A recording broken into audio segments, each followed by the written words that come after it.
What's up, chat?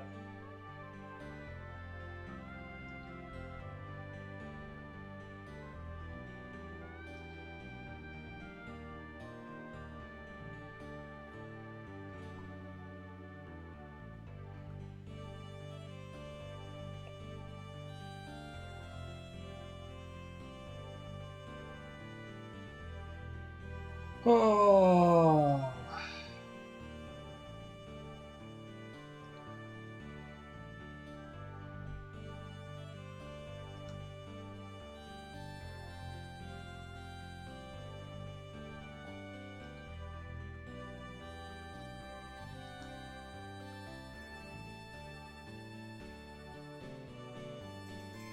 We shooting ropes today, boss?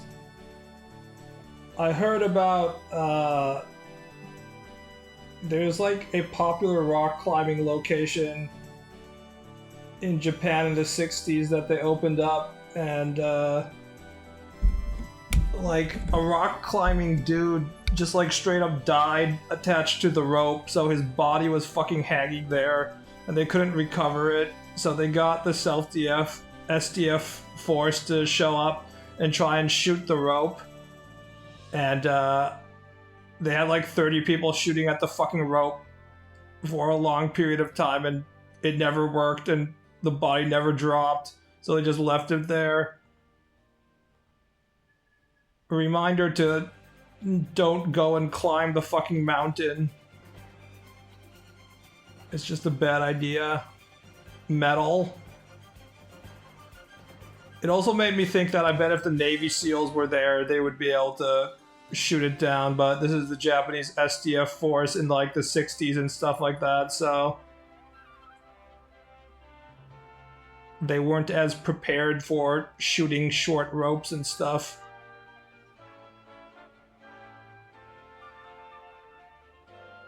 Let's rip off the band-aid. What went wrong with the gaming PC now? I kind of feel like gaming PC problems are the equivalent of, for millennials, the equivalent of boomers when they talk about all their health problems.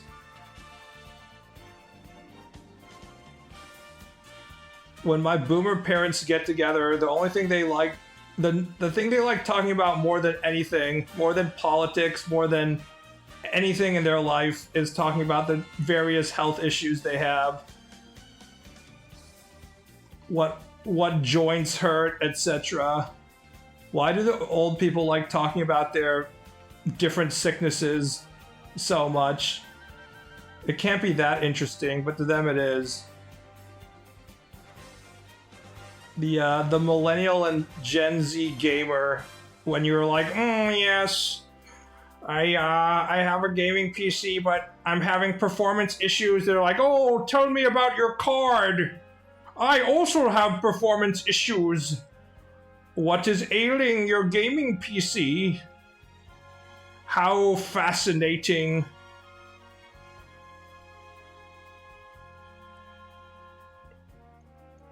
So what happened on day 2 was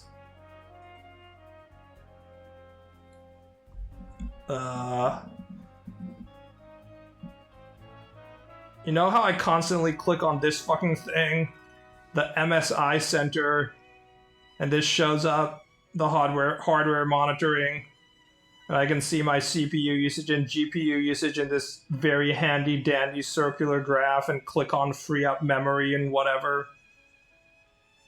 I don't know what it actually does when I click on free up memory, but it claims I just freed up a bunch of fucking megabytes. Does it like wipe the cache, memory cache? Anyways, this is a pretty helpful screen that I'm constantly going to because I gotta check the fucking CPU temperature when I'm gaming, and it can hit like 90 degrees Celsius, and that's what I need to fuck with the settings to make sure the fucking laptop doesn't melt. So, my new gaming desktop arrives. That's not Windows 11, that's just built-in MSI architecture right there, my friend. So I'm not on my new laptop. If you're actually paying attention, people, it's the same fucking I'm not on the new gaming desktop. I'm on my old laptop. I have not set up my my new desktop for streaming yet because I need to buy another like monitor and shit for one thing. You just buy a cheap ass 1080 monitor.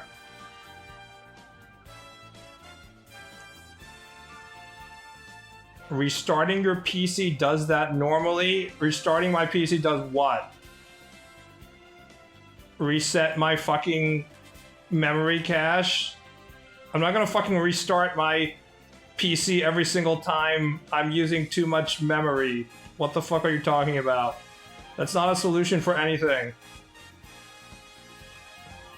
Are you actually suggesting that if my hardware monitoring says I'm using too much memory, I should fucking restart my PC every hour? Anyways, so I wanted to make sure that my GPU and CPU temperature internals were not melting like, you know, they had been on my laptop, which is why I needed to buy a gaming desktop in the first place, right? So, I mean, can't you just clear it in clear the cache in Task Manager? What was Task Manager? Was it like Alt-Shift or something? No, wait, that's change. Task Manager. Doesn't Task Manager have that? I mean, I can end different processes.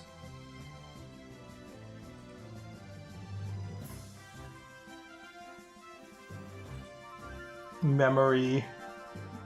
Open Resource Monitor.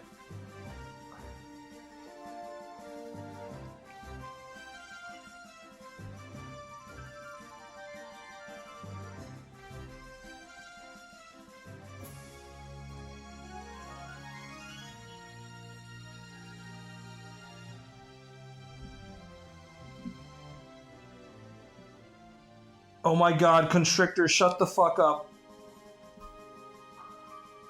I'm talking about gaming PCs, not stupid gay shit like sexy women, okay? Anyways, so, I wanted to have the equivalent of this MSI tool for hardware monitoring on my gaming, desktop, and I noticed that there was no way to check the CPU temperature with the already installed software such as Windows Task Manager, so I did the thing that most idiots are doing nowadays, which is how to check FPS and CPU temperature while gaming PC Windows 11.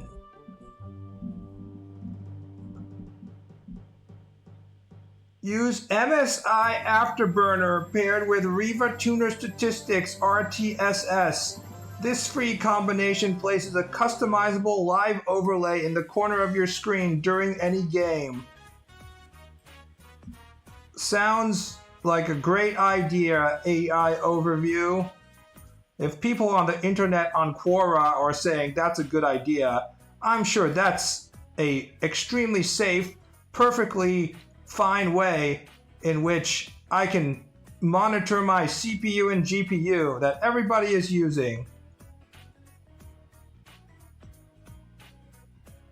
Let's go to MSI Afterburner.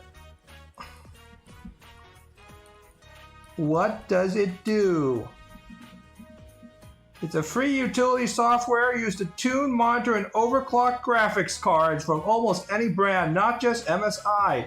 It helps you safely increase gaming performance, control cooling fan speeds, and track hardware stats in real time.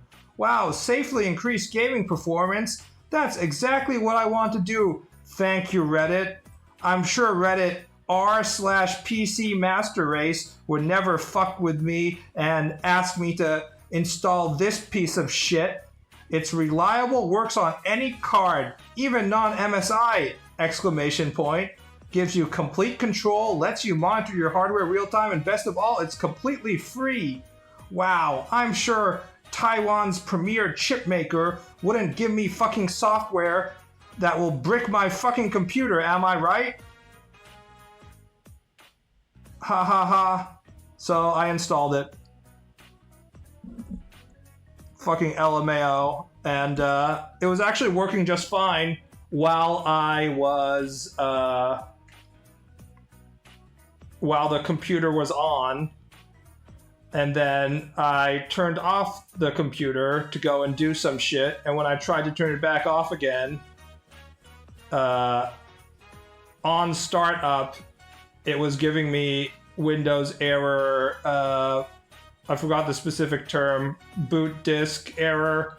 And of course I looked that up using my handy other laptop, which is making the whole thing much easier that I have a second fucking computer, honestly. If I didn't have a second computer, it'd be way worse.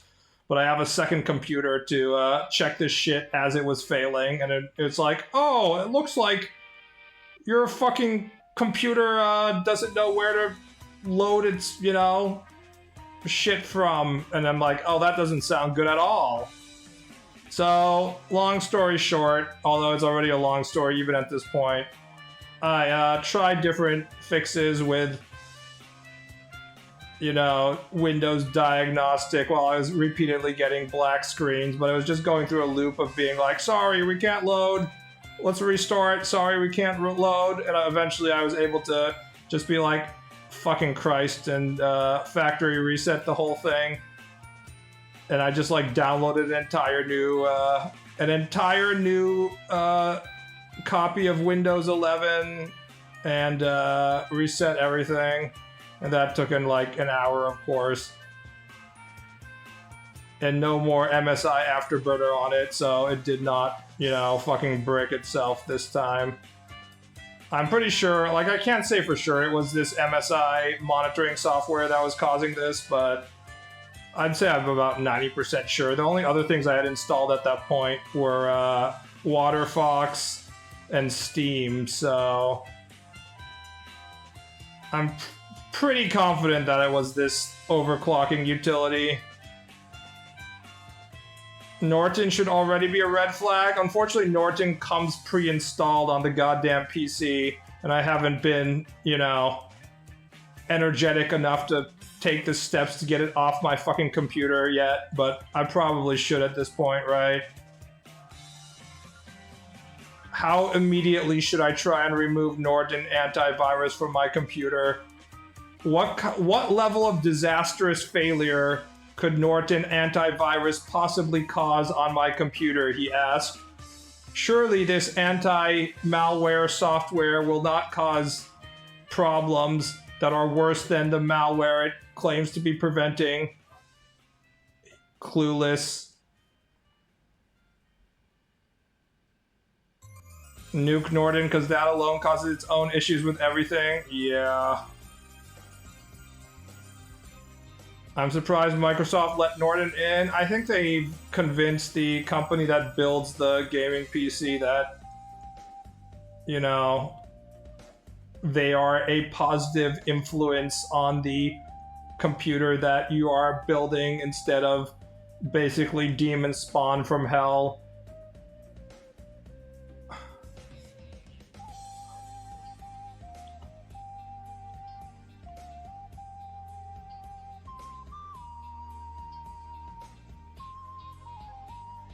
I wonder if you can use Revo uninstaller on Norton. Is it that hard to get rid of Norton? Can't I just use the normal, like, Windows uninstall utility and I should be fine, right? It can't be that hard to get rid of it. It's not like it's an actual, like, Windows software, right? Right? He asked, cluelessly. Please don't tell me it's worse than that, because I don't want to have to deal with this shit. The normal uninstaller misses stuff? Jesus Christ. Come on, man. I don't want to have to deal with this shit. Oh.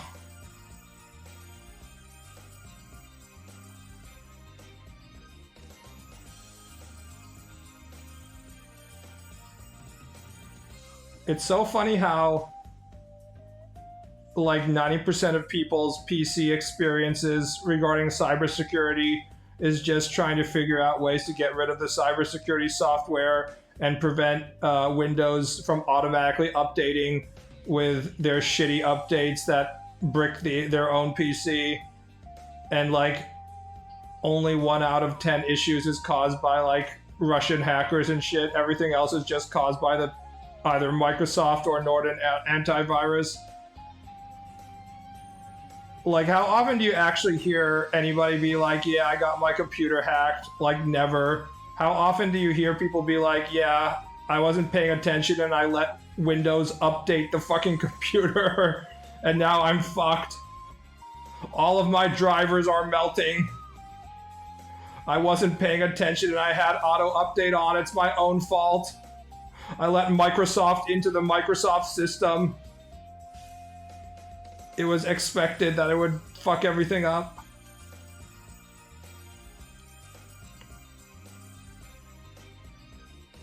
The worst thing to get rid of, almost as bad as some viruses, was Norton.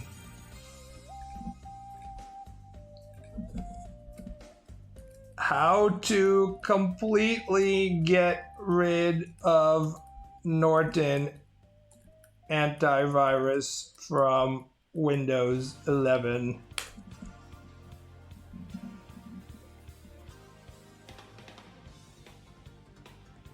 Holy shit. Do you seriously have to get into the fucking registry? Are you fucking serious? You need to go to the official Norton support page to get the remover tool?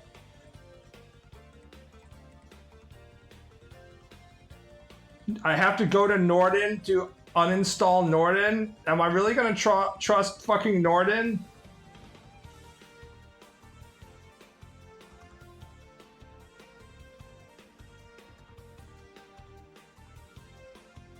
Reddit says you can just go to Windows search uninstall a program, but I'm assuming that you guys are gonna say that that's an incomplete uninstallation if you just use the normal uninstall method.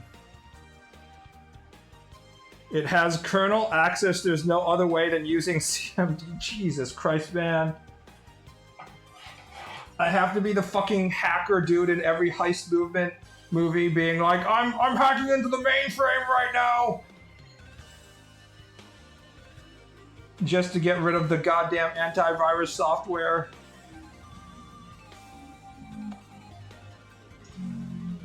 Then you have to remove the remover tool somehow.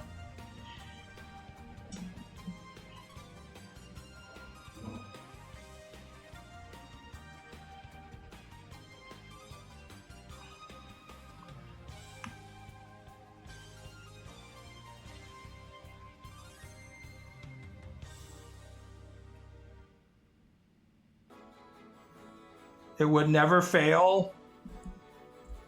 You already have a Nintendo console. It's fucking called a fucking Apple computer. Have you not noticed that they're basically the same thing? Considered to be high quality, beloved by their fucking drone army that will overpay by 50% for an opportunity to use their shit.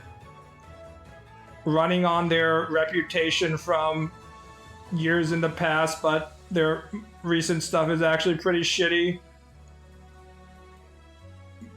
Horrible legal department that's here to fuck you over.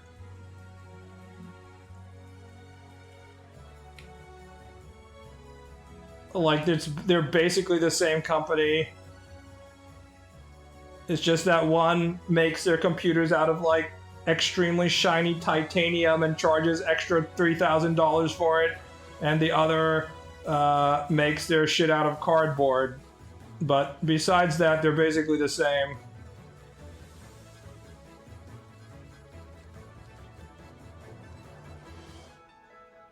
Steam OS is free. Holy shit, shut the fuck up. I just went on a gamer rant last stream about how PC gamers are fucking cucks. And you guys are forcing me to do it again. You know there are other things I need to do on my fucking computer besides play video games, right? I can't use drawing software with Steam OS, okay?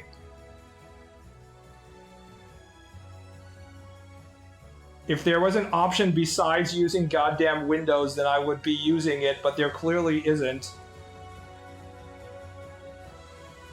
The browser would only access Nintendo pages for maximum safety.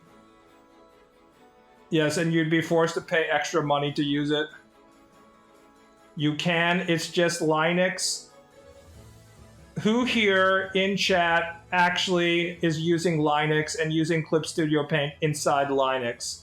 I'm gonna guess fucking no one. I'm assuming that some of you probably have some sort of Linux shit set up, and then you're like, oh, it will run everything, except for the things it doesn't run, that's your own fault. I ain't trusting you guys.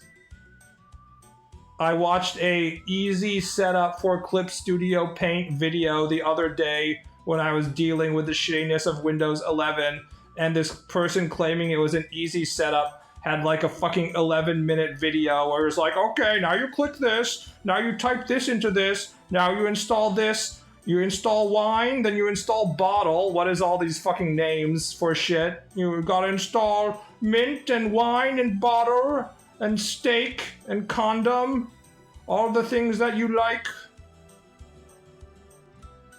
I ain't trusting any of you Linux users who are like, oh, it's so easy. You guys are gonna be like, oh, build a gaming PC, it's just like Legos. Then install Linux, it will run Clip Studio Paint just easy, just fine. It's like bullshit.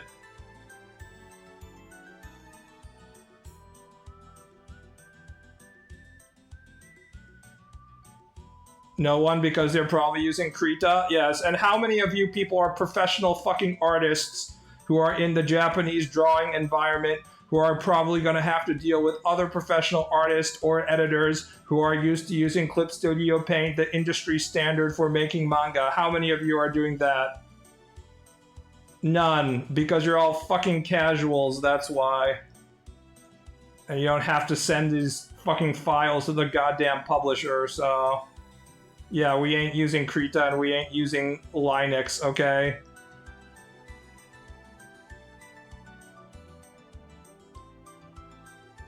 I use Krita because I am broke. People who are like, oh my god, the free drawing software, it's so good. Why would you ever use software you have to pay money for? It's like, bitch, I was using GIMP, and I used a little bit of the free version of Psy back when Photoshop was still being used as like the primary drawing tool, and they fucking were pretty goddamn weak. I have a free drawing tool right fucking here, bitches. MS Paint, bitch. Let's go. Oh, you can't use that ball. No. Boob. Booba.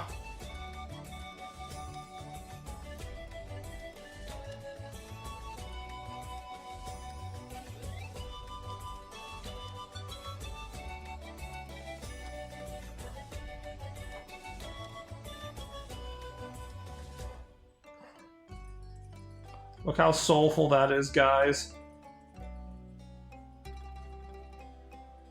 Who would ever need... Do they even have shortcuts on this? I don't think they do. Holy...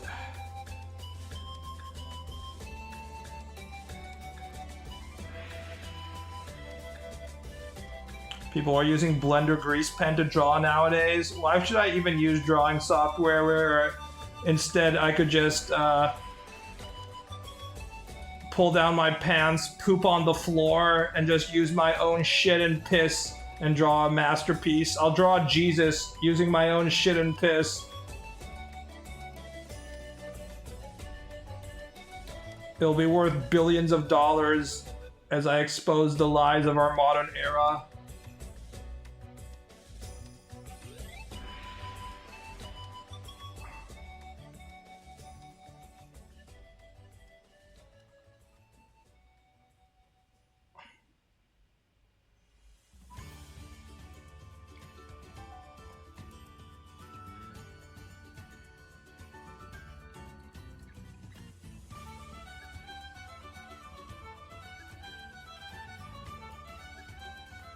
Do that what that one chick did, drink colored milk and vomit it onto our canvas. Honestly, vomit and poop maxing has already been fully maxed out in the studio art world at this point. You probably have to think of a new gimmick, even if you want to make it. People aren't going to be impressed with you, like, drawing something using your, I don't know, your monthly period blood or something. It ain't gonna do it.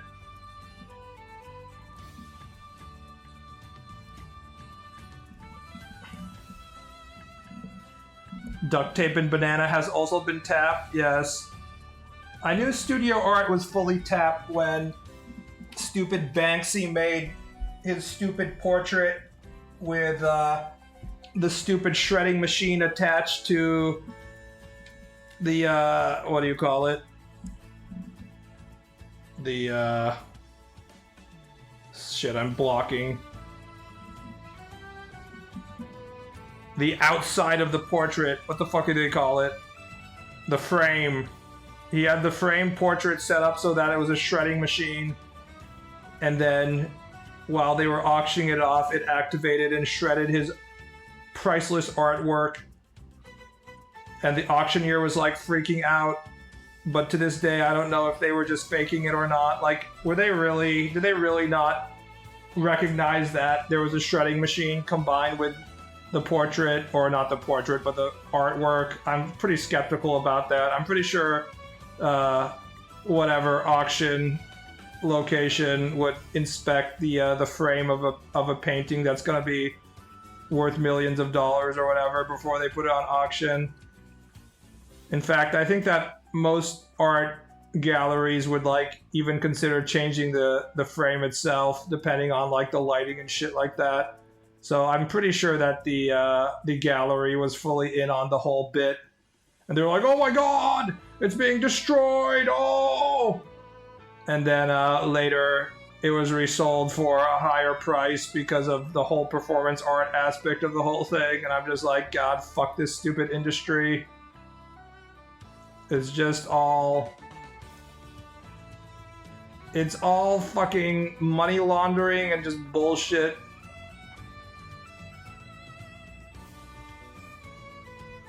I borrowed CSP from a site for free and I'm using it on a stolen laptop with my neighbor's Wi-Fi living in my mama's house. Thoughts? The truth is that CSP is so damn cheap that you'd have to be like a filthy third worlder to really feel the need to steal it. Because like you can get the, you don't need the expensive version at all. All it has, I have it, but I didn't have it for like 8 years and it never really was any real problems in terms of functionality. All it does is give you help with this thing, story, which is like page settings and like printing options and stuff like that. So it's only really necessary if you want to like make a doujin, like an actual book and stuff. And I bought it because I was like, you know, I may as well invest another $100 or so into my drawing setup. But the standard version is like $50 for like a lifetime license if you buy it when it's on sale, which it is like sale like 3 times per year. So people who are like, oh, I can't afford Clip Studio Paint, it's like, what are you? Where are you living? In the filthiest slum of Brazil or something? Like, what the fuck?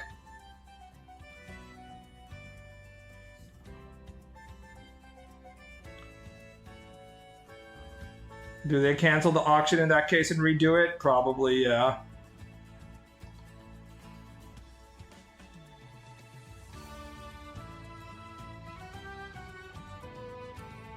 What tablet do you use? I use an XP Pen Deco Pro, which is about $150. I can't remember. The wireless version is significantly more expensive than the wired version, so I was using the wired version. But then I kept on breaking my wired versions because that like wired connection area of these tablets is like a huge weak spot of everything. So if you're not paying attention and mistakenly like stand up and end up yanking on the wired connection, like you can bend the connectors with your stupid retard strength. At least I can. When it comes to expensive shit, sometimes I end up being like some sort of like kind retard in a novel who is petting his mouse to death. I don't know. He doesn't know how strong he is, guys. So I broke like I think two of the wired drawing tablets doing that, so now I just use a wireless one. You have so many wired things around your PC anyways, it's probably good to have as many wireless stuff as possible. How cracked is your phone screen? Well, I just bought a new phone, so they're doing okay. My phones have actually had a pretty good track record. I cracked one phone screen, but that's about it. When they did die, they died just because of the battery being pretty weak and shit. Of tablets and autists. Lenny, no! You have to be careful of your tablet. Ah, but I love my tablet so much. Crack.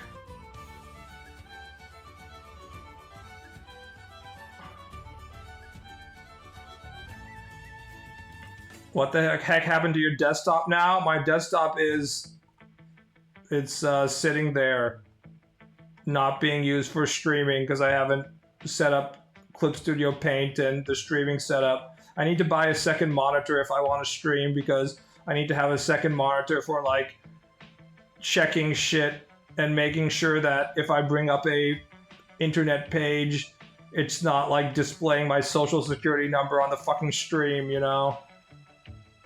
So I just need to buy like a cheap ass 1080p monitor at the local hard off, the book off bazaar that's 5 minutes away from my house and set that up, but I haven't done that yet. A sobering story about the trials and tribulations of being an internet artist for hire during the Great Recession.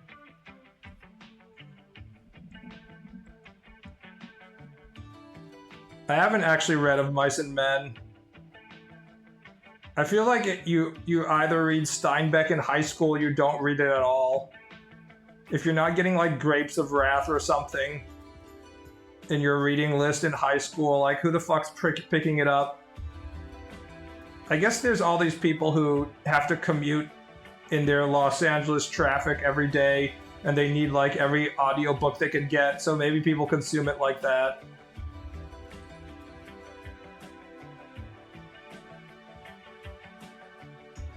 Does your PC have multiple cores to handle all those simultaneous tasks? I don't know. What is a core? Let's see. These are the fucking specs. I don't think it had the motherboard specs. The CPU is a Ryzen 7 5700X. Does it say the motherboard? Memory is 16 gigabytes, DDR4 3200, 500 gigabytes.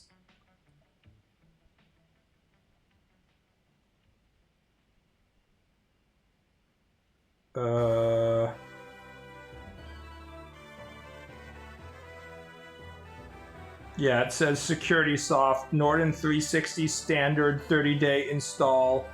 Oh, it expires after 30 days. I can just ignore it. Surely, if I just ignore Norton 360 after it has been installed, it will just disappear on its own, he said.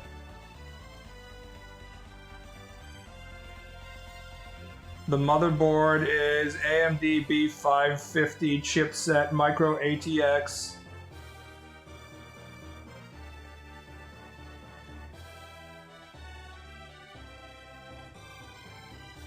Your Ryzen should have 8 cores. I don't think the CPU is... I mean, I've been able to... I've been streaming on a laptop that is significantly weaker than that gaming desktop, I'm pretty sure, right?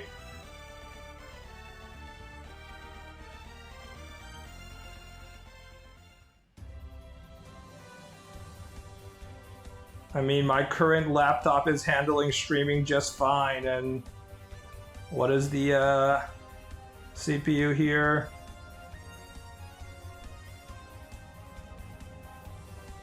The CPU is a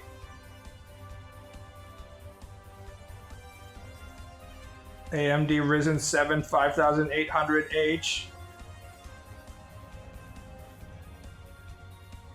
I don't think streaming is as much of a drain on your various cores as you people are making it out to be.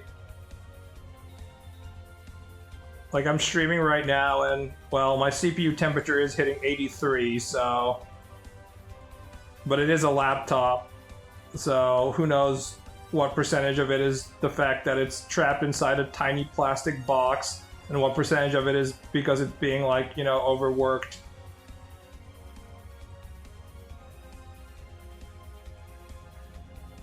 I mean, it's only at 20 or 30% usage while we're streaming. It doesn't really have much to do with the temperature. The temperature is, you know, it's being trapped in there, so...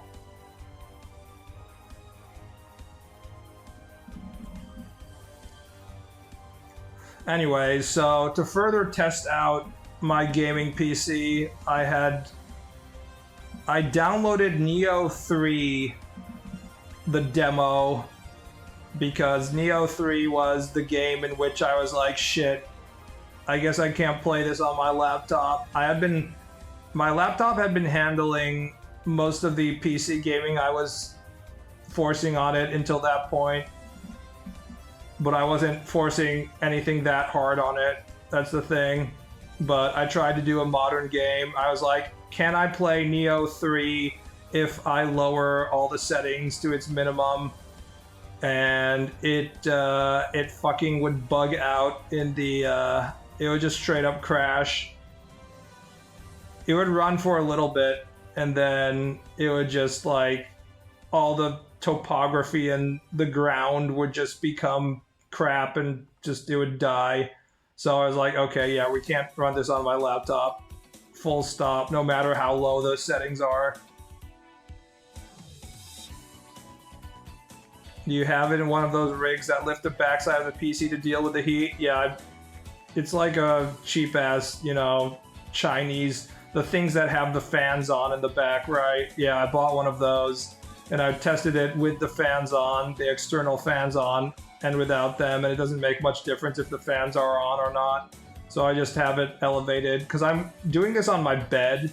It's especially important that I have one of those things, because if not, it would just be like directly attached to the fluffy futon and just be getting insane amounts of heat. So even I know that, you know, that's really, you know, gonna fuck it up. So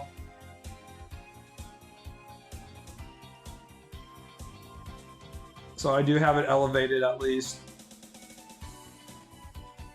But going forward, we're not gonna really ask Laptop-chan to do any hard computing task. It's just going to be a browsing porn on Pixiv machine going forward. Most of the hard computing tasks are going to be offloaded on the desktop-chan. You're drawing on your bed, what the fuck? I always sit on my bed doing everything. I haven't had any back pain doing this for the last 15 years, so I'm doing something right. Everyone's always complaining that they bought a $3,000 Steel Series mesh chair and stuff, but they still have back pain or whatever. And here I am fucking slumped on my futon with my head against the wall, and I haven't suffered from any back pain, so... I don't see any reason to change my drawing setup regarding that one.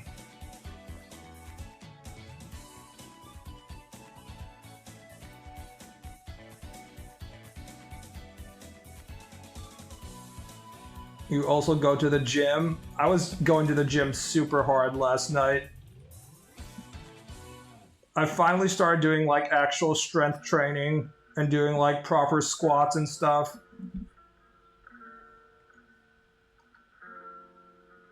My thighs are fried right now.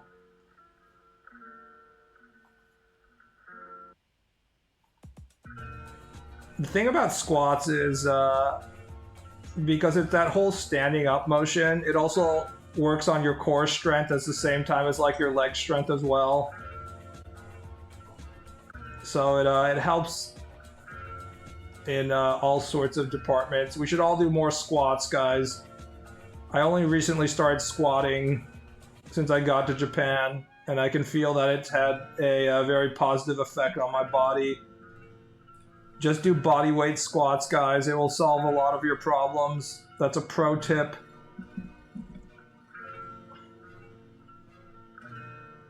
Proper squats with a fucked up leg too. So my left leg is,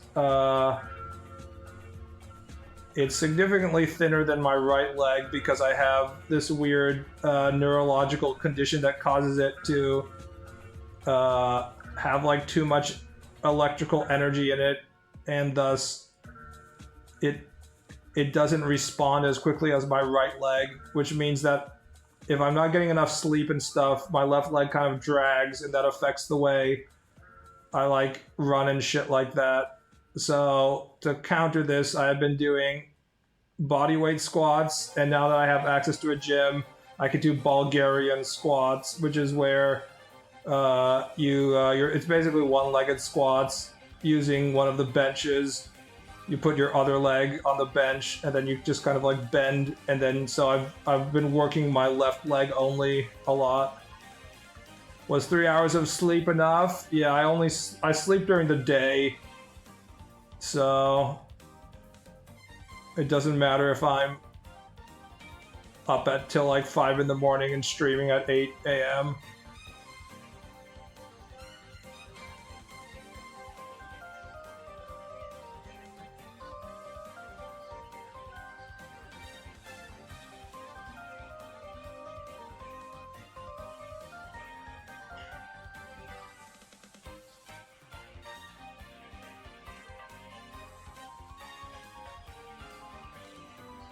What game is this?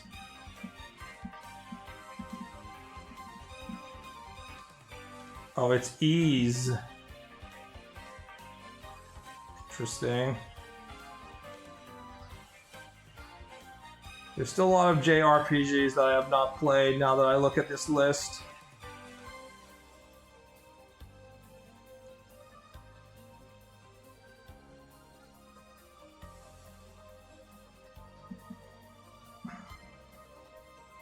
The way you drew Mikumo is 10 times harder than she's in the manga. I like to think that she's pretty similar to the manga, but I can't show you any of the reference images because in all of them her nipples are exposed.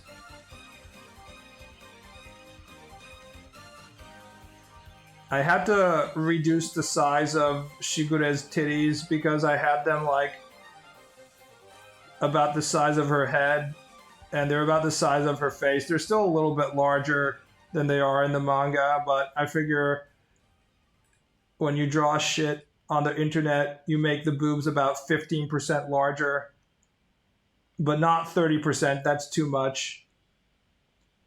Restraint.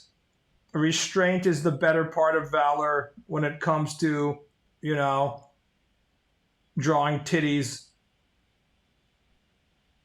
Very important.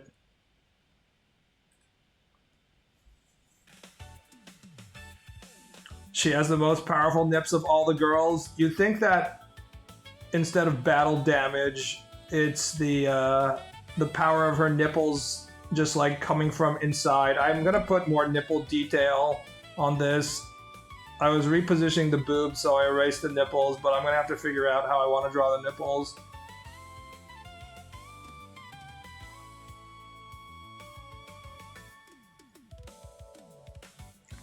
If there's any character that needs clear nipple bumps straight up coming through her thick dogi cloth, it's this chick.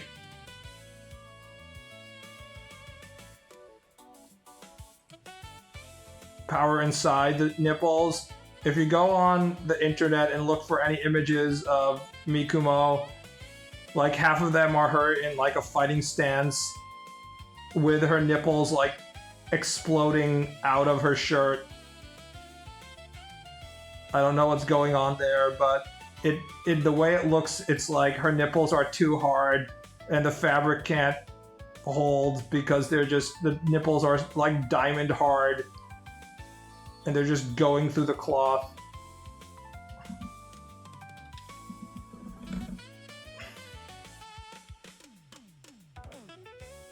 That feeling when you want to put your head in the big soft boobs and the rock hard diamond nipples impale your eye and cause you to go blind. Common problem that happens to men. Very dangerous.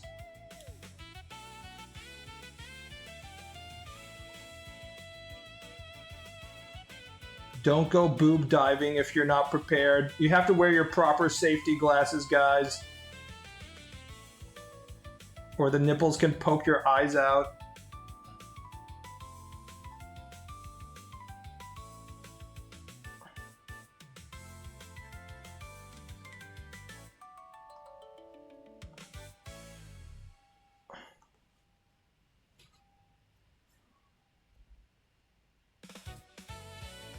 Is she the last boss of Kenichi for people who have read Kenichi? I've only read like a total of probably 20 chapters of Kenichi. I've never had any situation in which I'm like, I'm gonna read the entirety of, 80 volumes of Kenichi.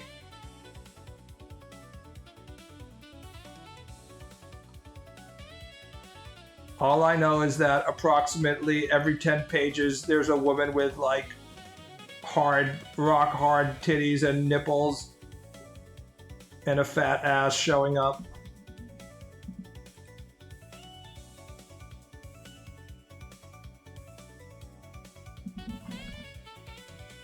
Only saw the anime. I don't get people who watch anime when a manga is available. It just shows you I'm a manga guy, but anime, you always have the problems with like pacing and stuff. There are some manga that are better in anime format, where like the original artist wasn't that talented in terms of like the artwork and stuff. Like, I don't know, Gintama. Gintama is really helped by the voice actors and stuff. But the vast majority, you should just read the manga, I think. Like, shit like Dragon Ball and One Piece is pretty much unwatchable in anime format, if you ask me. The experience of watching Dragon Ball and it's just them waiting for Goku to power up for 20 minutes and that's your entire episode. Like, how the fuck can you handle that?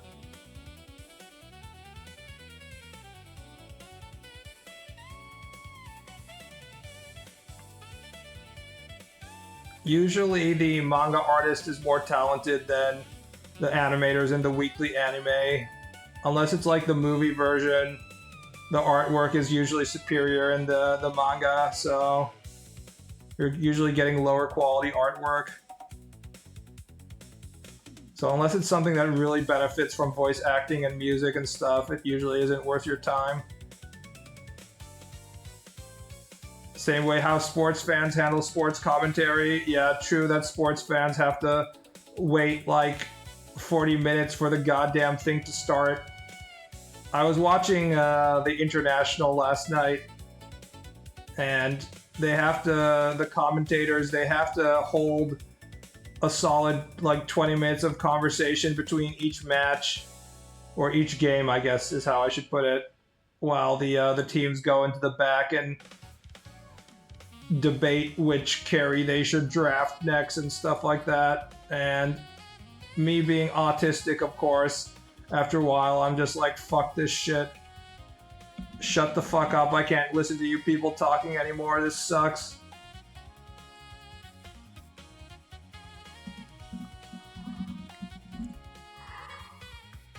If an anime looks better than the manga, I chose one over the other with the classic examples of, say, Mob Psycho. Kind of, but Mob Psycho is more of a, you know, soul. All one drawings, you have to give it the soul treatment. Holy soul. So soulful.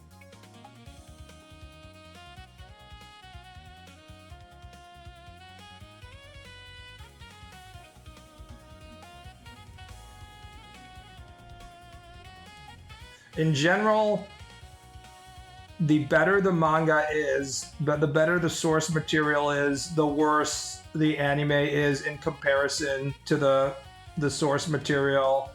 This is a general rule of thumb that usually is what happens.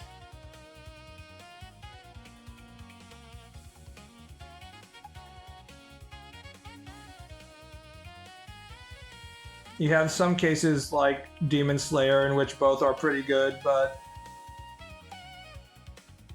we just had a situation in which Sakamoto Days, a manga that mostly gets by the author being really good at drawing, getting an anime, and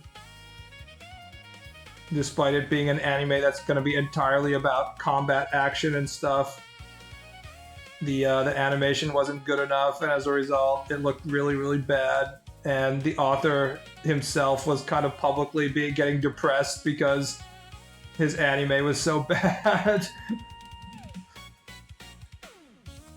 Many such cases. Dun, dun, dun, dun, dun.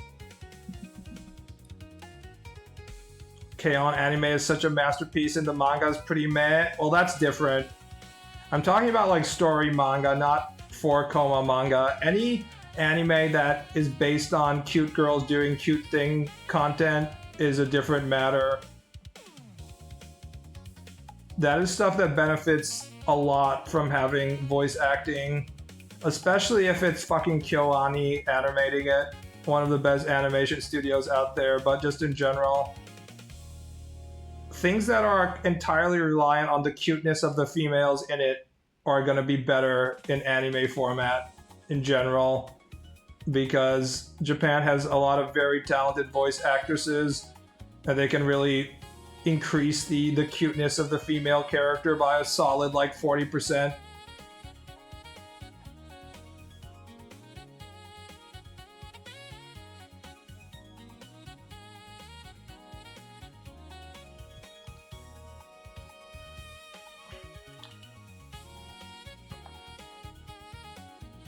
My primary complaint with anime adaptations of manga is generally focused on the weekly manga serializations of story-based content, such as Jump stuff.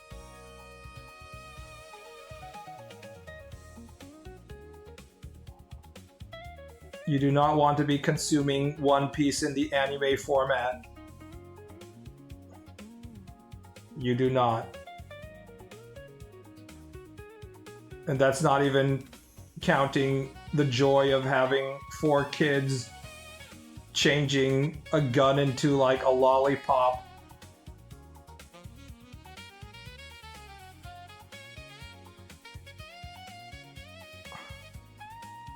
Pre-time skip is fine? No, it is not. It is not fine. What are you talking about? The One Piece pre-time skip? It is not fine. I know, I've watched like enough of the One Piece anime to know that it has some of the worst fucking pacing outside of Dragon Ball transformation scenes.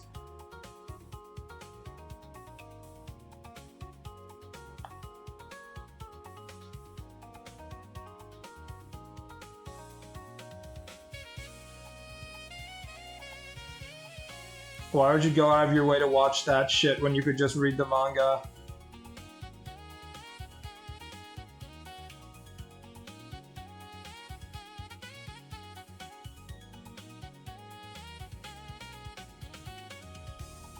The early seasons are much more watchable, but there's a cutoff point in which the recaps become much more prevalent. Just read the manga from the beginning. What is it with you people? Read the fucking manga. What is this shit?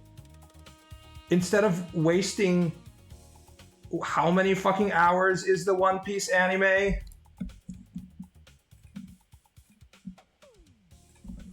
How many hours is total anime One Piece for all episodes? Watching all 1,000 episodes of One Piece takes 443 hours in total. You could do this in like, I don't know, 1/10 of this length if you just read the manga. Motherfucker. Why would you do this to yourself? That's so stupid.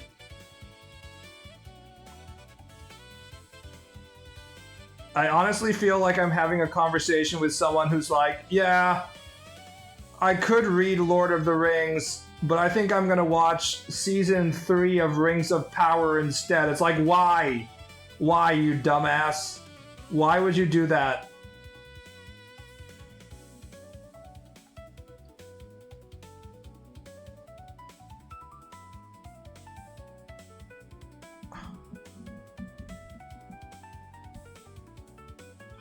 Am I speaking to Americans? Is that what is not computing in my brain right here?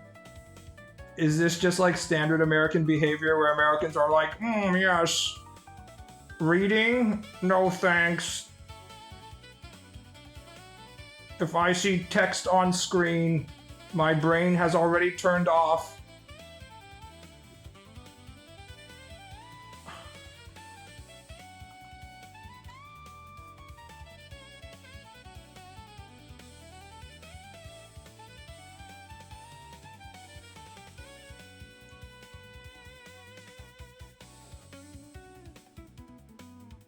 To be fair, there is a lot of great anime worth watching with great music, voice acting, which manga never provide. It's a different experience.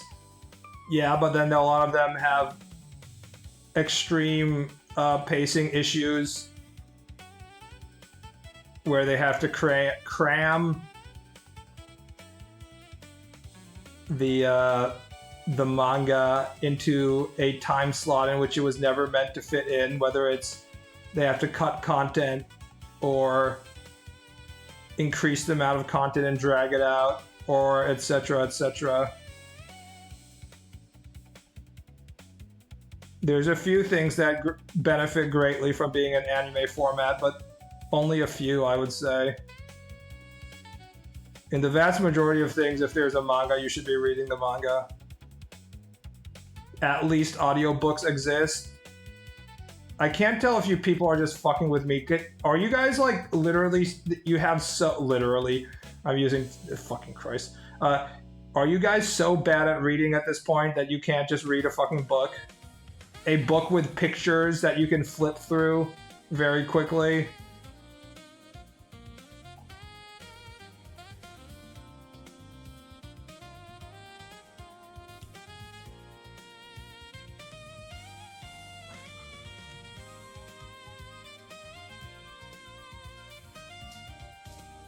The worst translation to anime is when the source is a visual novel.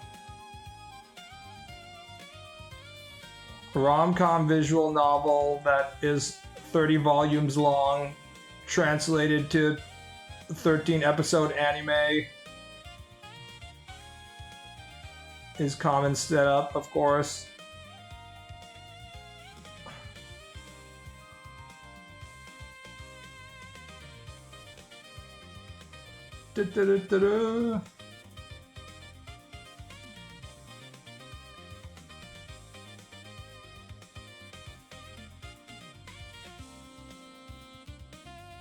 You can't hear Death Note theme from manga? I mean, how good is the Death Note theme? I can't even remember what the Death Note theme was like. If it was so good, I'd probably remember what it was like, so it can't be that great.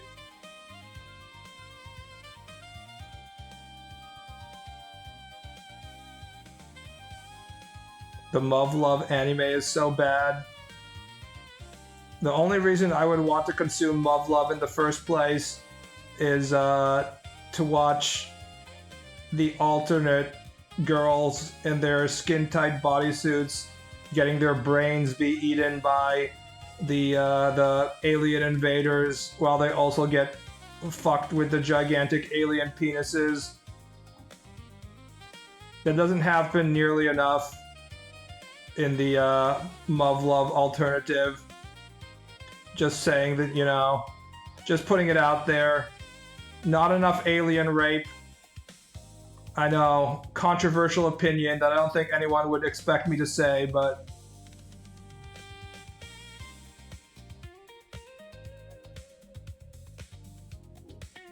I get your point. Some folks just refuse to read because there's no animation. What boggles my mind is that we're not talking about reading like a book that's only text. We're talking about reading a book that is a sequence of pictures that has speech bubbles that you can read in approximately, 5 minutes. That anime episode that drags on forever, that takes 30 minutes to get through a single fucking scene, you could have gotten through that scene by flipping through the manga in 5 seconds, and it would actually be entertaining because that's the source material and that's how it's supposed to be consumed. Wouldn't it be a BB stream without tentacle rape endorsement? And I don't think Muv-Luv Alternative actually has any tentacle rape. I don't think I forgot what they're called, the alien invaders have tentacles. They might have. I'm not a Muv-Luv specialist. It actually has. Oh, thank God. I was worried for a second. Yeah, the beta. Call me a beta again, beta bitch.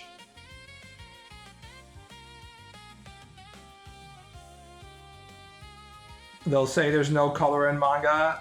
This is why Japan has to be very careful not to make things for Western audiences, because Western audiences are sometimes quite literally retarded.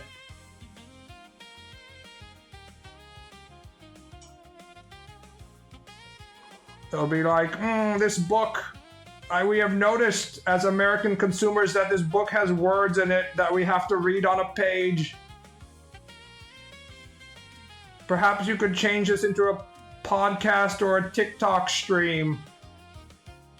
That's the level of intelligence we're talking about around here.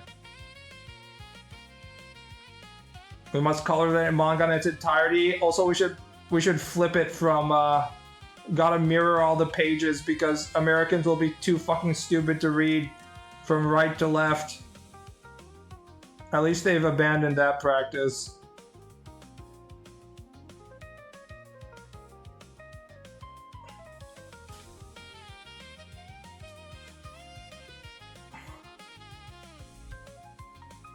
It has exactly one scene where that happens, and that scene is borderline funny. That's why I'm saying it needs more alien rape, guys.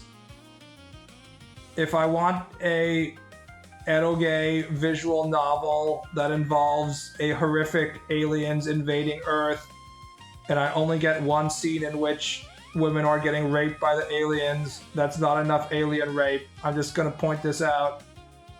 I have standards, people. There should at least be like 6 scenes of alien rape. And then the remaining scenes can be the girls being forced to sell their body to politically important, ugly, old, fat men and stuff like that. And you can maybe have one scene of vanilla romance. That's a good balance right there. The girl gets eventually turned into an extracted brain that gets raped directly via brain waves. And of course, Hystrixia is hot, says hot, because this is like a more advanced version of getting all of her limbs amputated. Hystrixia just lurking in stream, waiting for somebody to mention a woman getting all of her limbs cut off. So when somebody's like, not only does all of her limbs get, or not only are the limbs gone, only the fucking brain is left. It's like the ultimate version.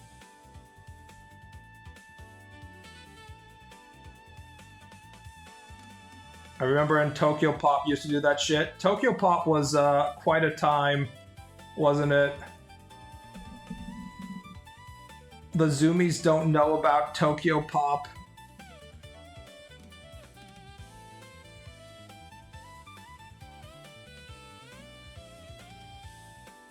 Hey, hey, now I'm egalitarian. I just like limbs, you know? You could say I'm limb sexual. I really appreciate it when women has like legs and arms and stuff. When she's fully ambulatory. She doesn't have to be fully ambulatory. You can keep the limbs attached to the body and just like tie her up like a Christmas ham or something.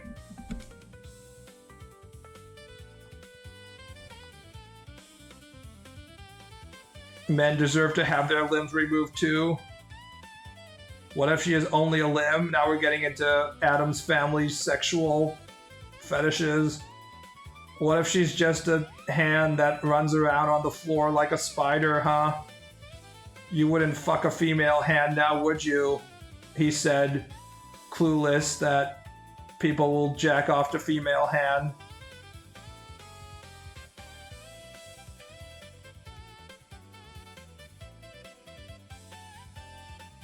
Kira Yoshikage's ideal woman. The disembodied hand that runs around.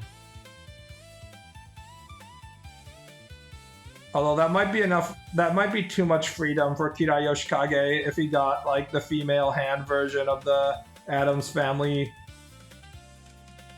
hand setup.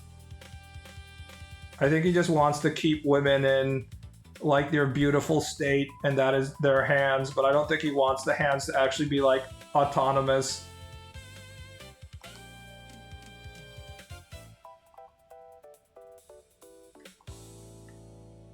Kira Yoshikage has a hard life, if you think about it. You know, he just wants to come, but in order to do that, he has to be constantly hiding his power levels and stuff.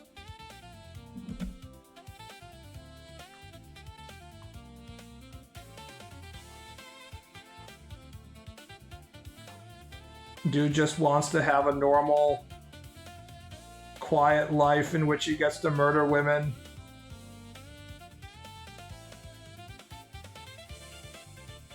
Gunsmith Cats would be so hot. I wish we had more from the author. I don't know. Gunsmith Cats is vastly overrated because Americans are obsessed with guns. If you talk about Gunsmith Cats in Japan, like 90% of people don't even know what you're talking about. There's a small group of people who know Gunsmith Cats, but it's way more famous among American anime consumers than it is among like Japanese anime consumers, I'll say that.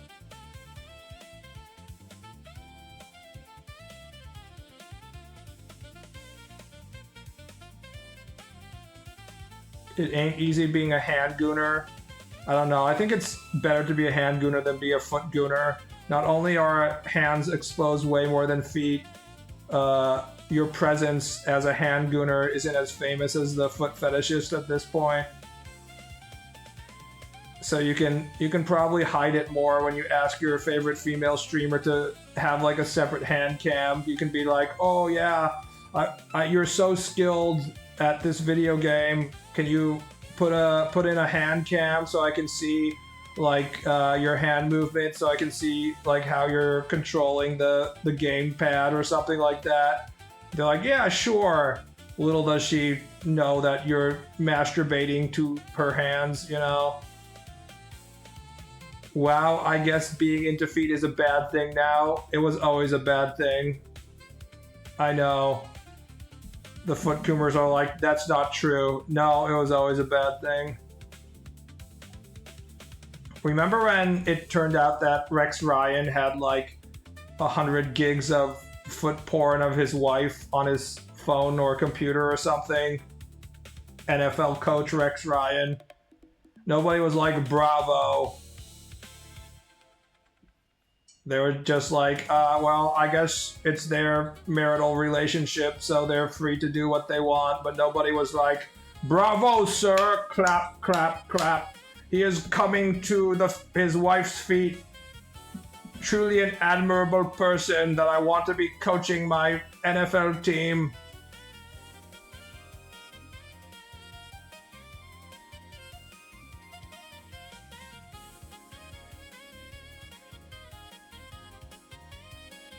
There is a foot guy, lithium or alpha.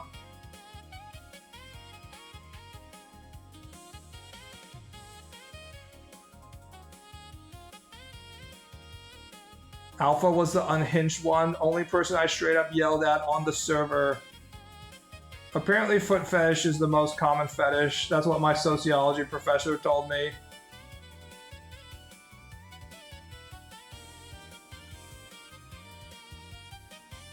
Something about the brain, the way the human brain is wired, something about the part that processes feet is close to the location that processes, sexual parts or something like that. Green Rider equals lithium. I can't keep track of who is who and which one has which fetish at this point. You don't show up here much anymore. I mean, if you have a job and I start streaming at a specific time in which you have to be doing that job, and there's no way for you to, tune in to stream, you're not going to show up. I've changed my streaming times multiple times, so...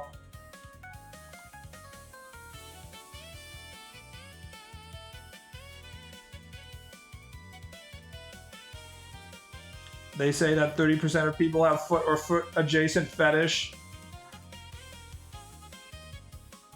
Theoretically, you could say that being attracted to things like breasts would also be a fetish because they're not parts meant for human reproduction, but it's too common at this point that we don't consider it to be a fetish,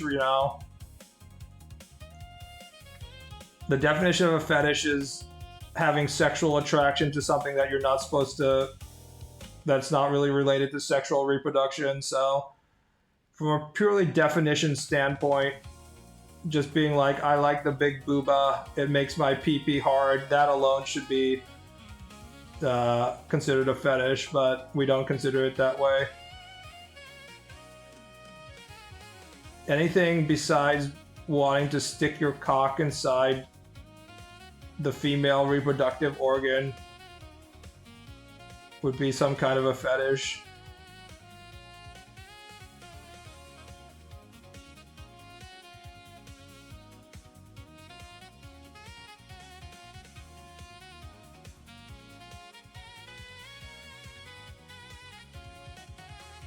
It makes more sense to be into butts than tits. I know that people in this chat aren't aware of this, but no matter how much you stick your penis in between the gigantic milkers, she's not going to get pregnant. I know, shocking information being revealed.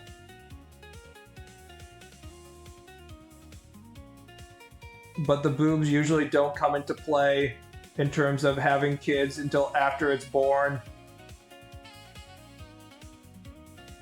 Those 5,000 hours of Paizuti has somehow not succeeded in making my wife pregnant. I'm not sure why.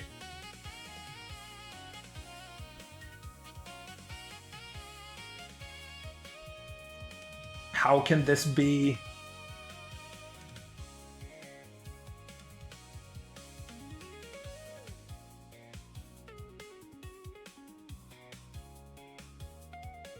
Okay, these beads not being a consistent size is starting to piss me off. Now this is something that I need an assistant to be drawing. Jesus Christ.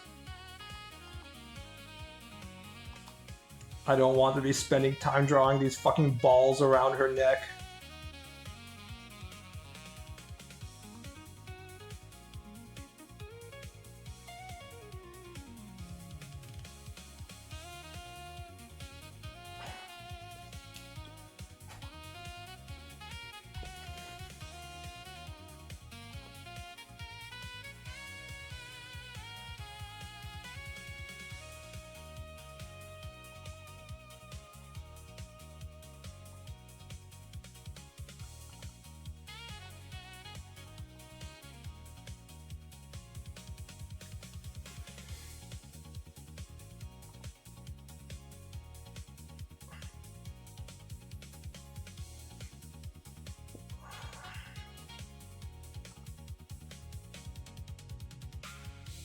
No Sumata shaming, please, sir.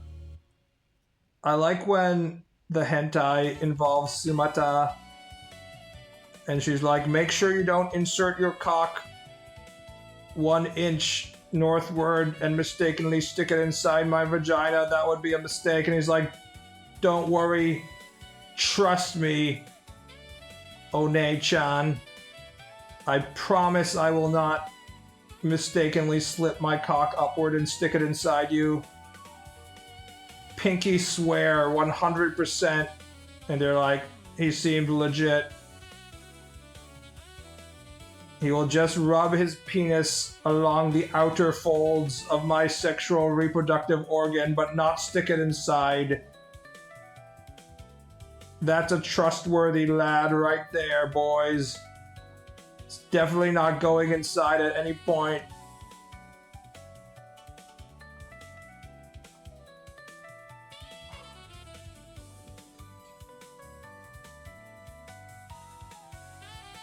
Honestly, I'd say you use Mongo if you wanted an assistant. Well, here's the thing. If I ever get serialization, you will get access to actual assistants. There's actually a assistant hiring website, web portal in Japan. That's how common the Japanese mangaka trade is. They have their own like assistant communication tool.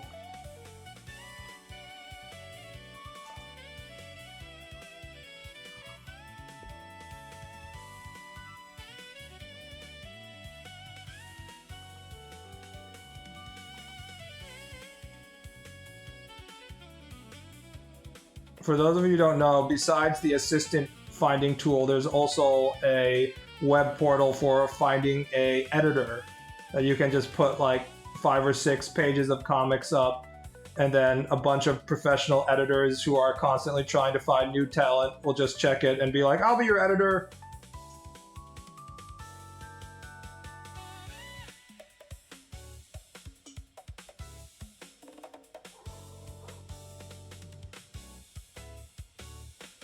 Don't got CSP, I'm a Krita pleb. He'd scream at me every time I send the file back. I think I would trust anybody that wastes their time in a goddamn artist stream instead of drawing themselves. Although I guess you can be drawing while you're watching the stream, that's the thing. But I don't think that's really a thing.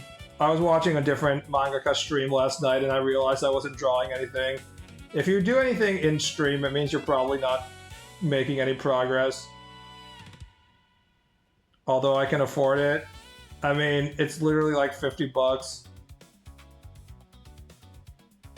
You can probably wait for a sale though. They always have sales. They have like sales 3 times a year. You just need to wait a little bit. I drew earlier today, so boo on you. Yeah, but you weren't in a stream while you were doing it, right?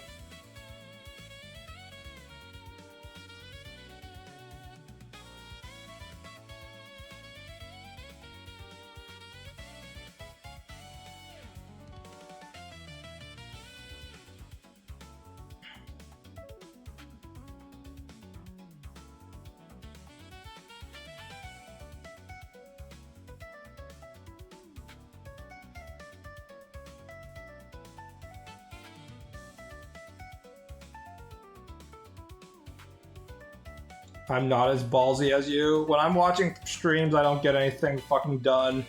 The only amount of distraction I can have on in the background and still get anything done is like if it's a YouTube video that's primarily just a dude talking that I can sort of tune out, then I can have it on in the background. But even then, it's probably like a 10% performance decrease.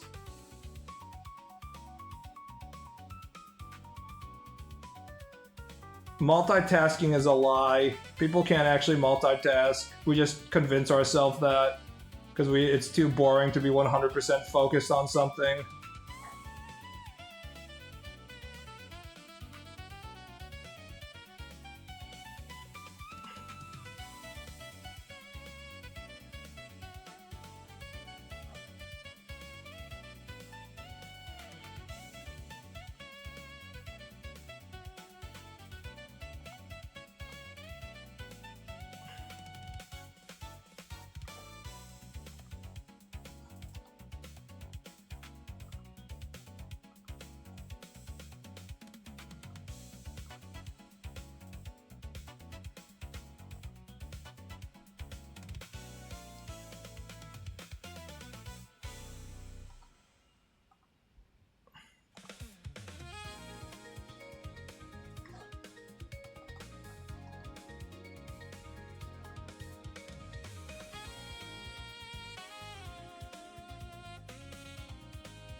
There's too much shadow.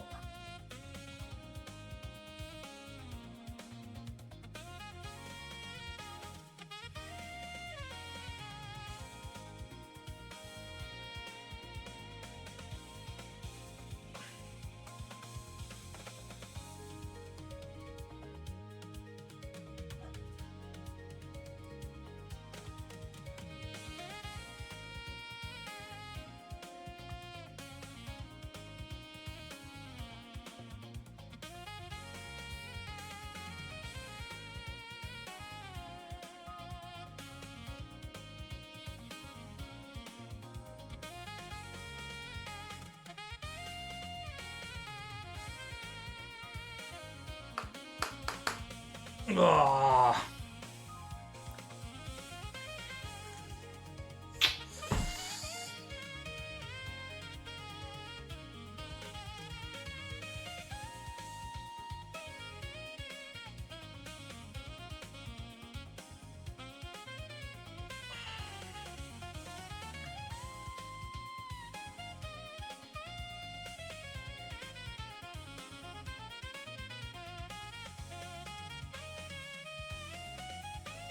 I can't draw during streams. Also, if you want to participate in chat because the streamer said something that was blatantly incorrect or some shit, then like there's no way you can have a stream on while you're drawing.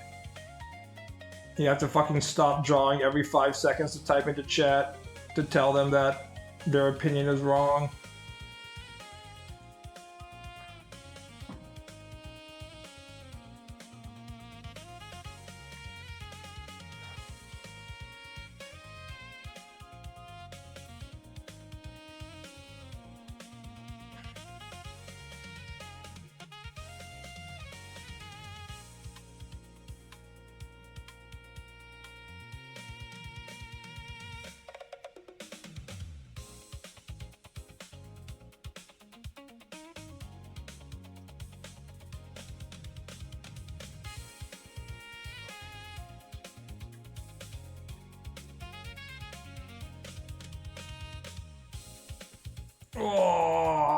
Oh shit, we're getting raided. Chat, be on your best behavior.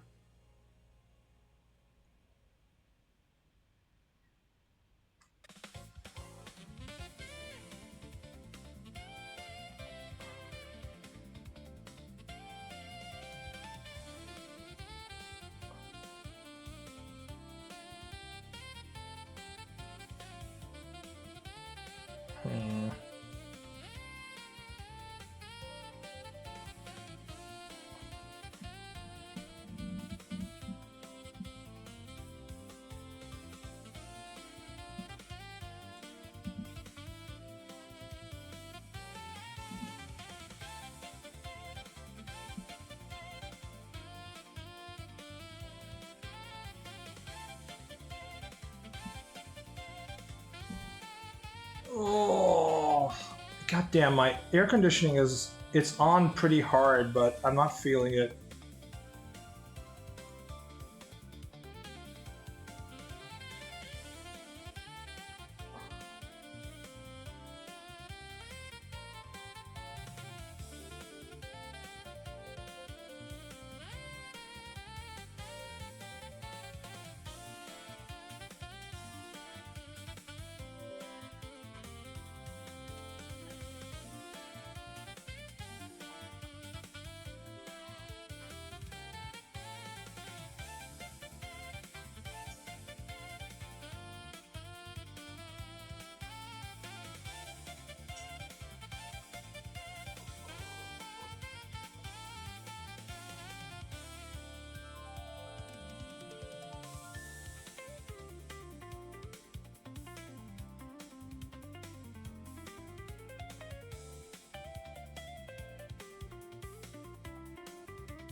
How hot is it over there? I don't know. Pretty fucking hot. I went outside yesterday during the middle of the day and I was like, shit, I'm gonna get sunburned if I stay out here for more than like 3 seconds. Fuck this, so...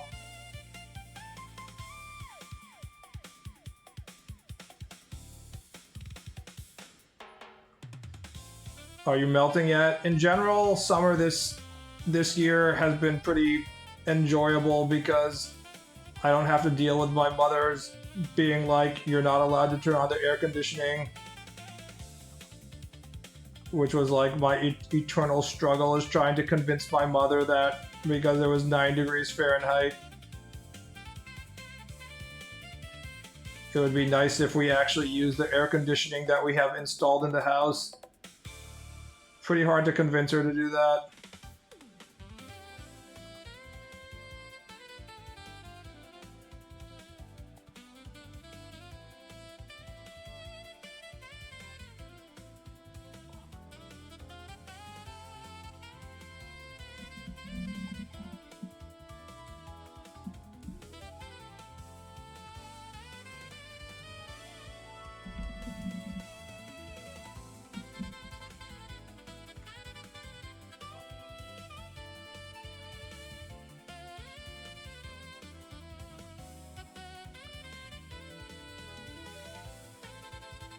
Truly heaven, no longer under the tyranny of boomers and their aversion to the AC. I mean, it's not just my mother being a boomer, it's the combination of her being a boomer, her being from a hot part of Japan to begin with, and being a woman, so that combo is just like the ultimate combo, and having difficulty convincing them that they should turn on the air conditioning, you know?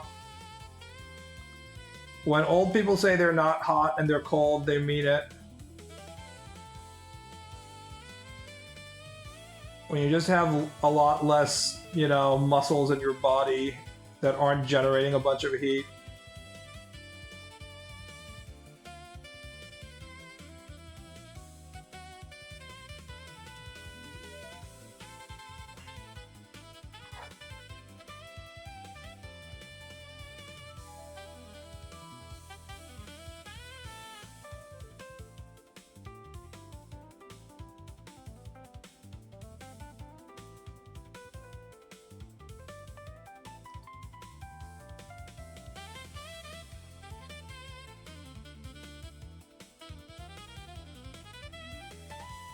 My dad is from Miami, so he's always been from AC averse and keeps opening the fucking windows. Insert some kind of whiny Woody Allen skit in which she complains about how cold he is.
Why are titty ninjas so built for bondage? It's just baked into their entire existence.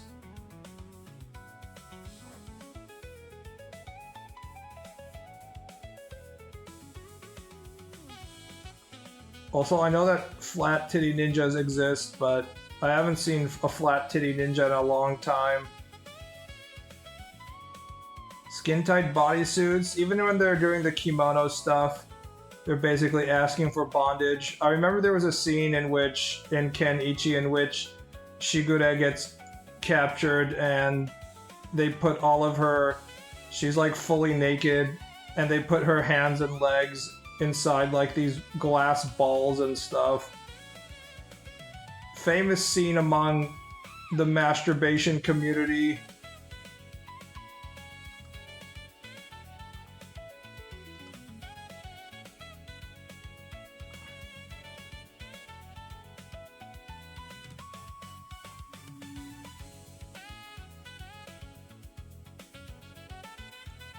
Kimono and Shibari are like PBJ, yes.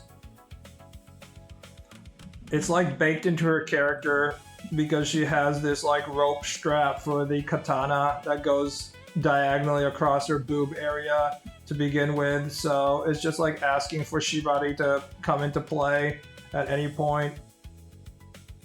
Obviously that's part of the design. Also, I just like to point out that the Twitch culture of raids is completely meaningless.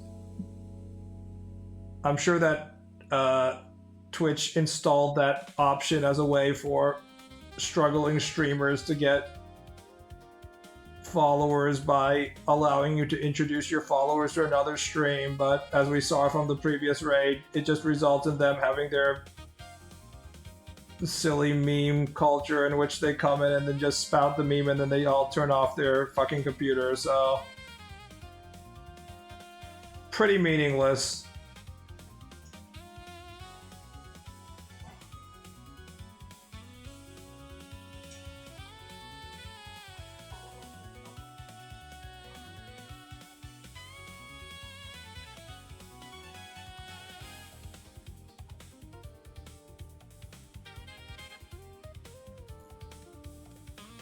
Booba. I'm gonna title this picture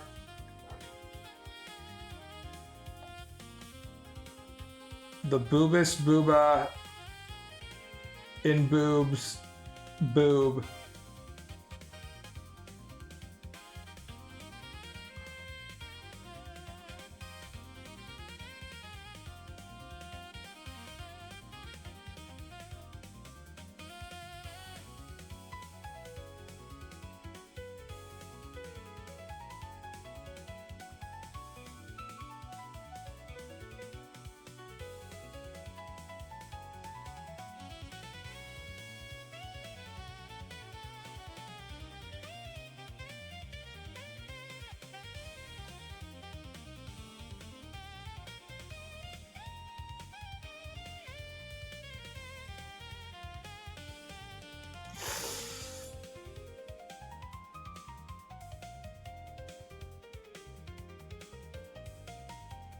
Poignance and subtlety. What is the focus of this image? What is the artist trying to tell us by his imagery? What deep symbolism is contained in the visual language? It's hard to say, you know? We just have a lot of very advanced symbology going on here. Layers upon layers of meaning.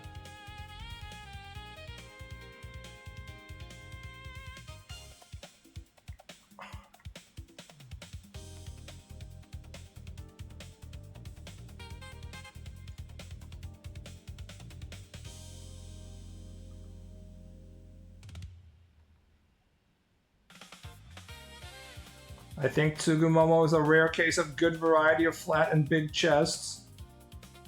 Most dudes, they either want their boobs to be big or all small, or more like they're just straight up lolicon, which is kind of what Tsugumomo is.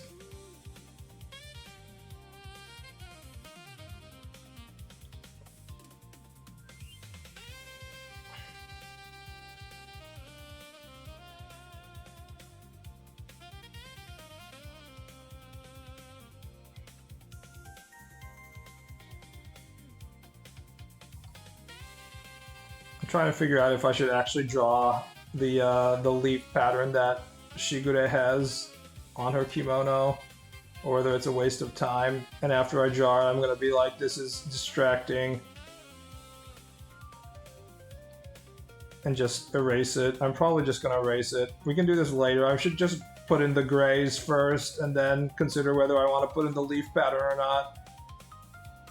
She doesn't even have the pattern in the anime for obvious reasons.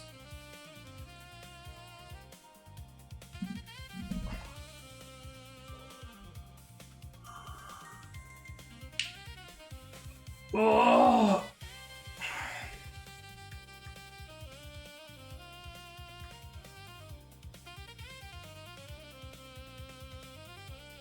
Okay, that's enough hyperactive Street Fighter music. Don't get lost in the small stuff.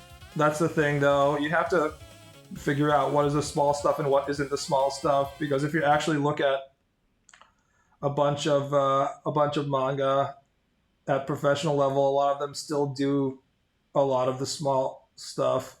Like One Piece is the most obvious example of this, but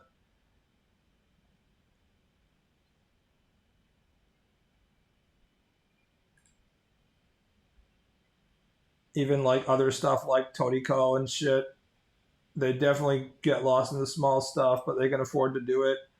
You have to decide where you want to add a bunch of details, but you do kind of have to add details at some point. There's really no avoiding it. Unless you're drawing like shoujo or something. Shoujo authors can get away with a lot of much less details, I think.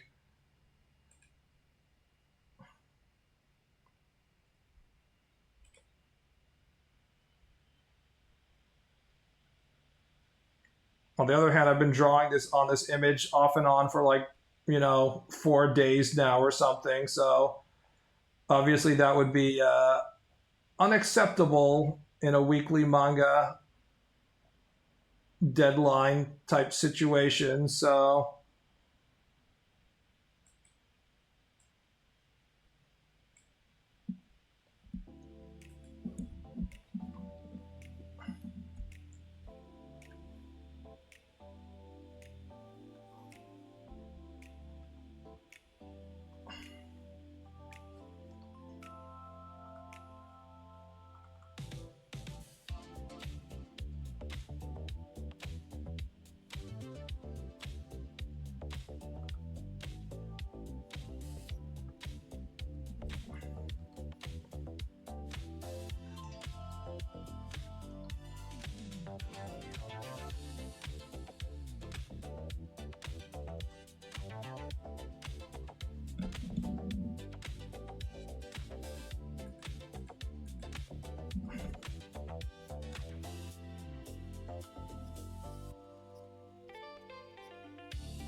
if you add too much details willy-nilly, it actually looks more amateurish,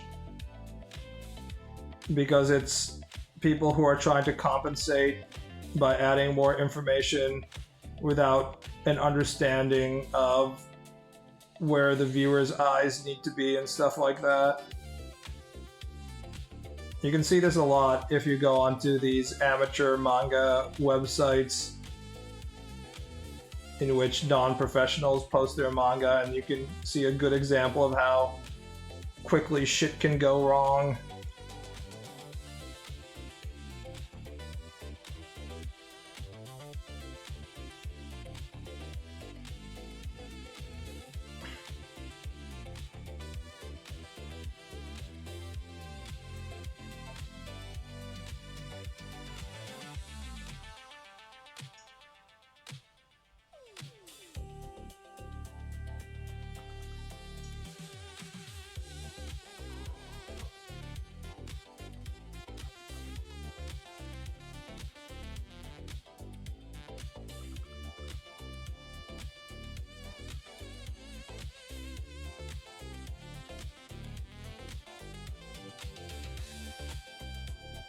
This is more of a image for looking at instead of reading. It's not really a manga page, so I'm way better at figuring out what I need to do on each individual page and panel if it's in the manga format. I'm really not an illustrator.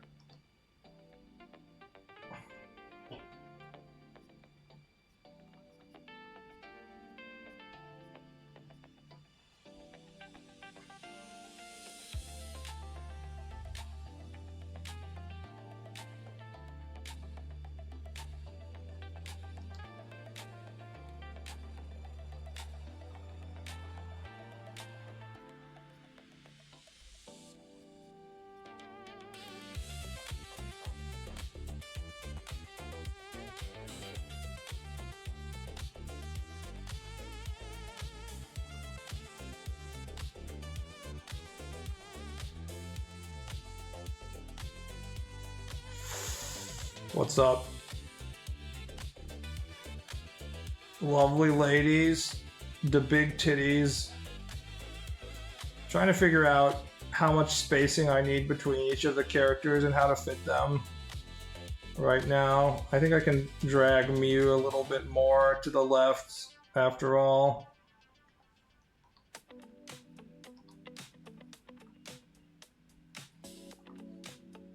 I want to make it feel somewhat like a continuous group silhouette.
What are they lining up for?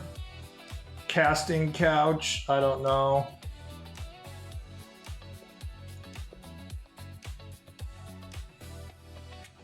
Probably breast cancer examinations. Code Pink. The breast cancer organization needs your donations so it can remind more people to go get examinations. They need billions of dollars for this, guys. Come on. It is crazy how successful that fundraising shit can be.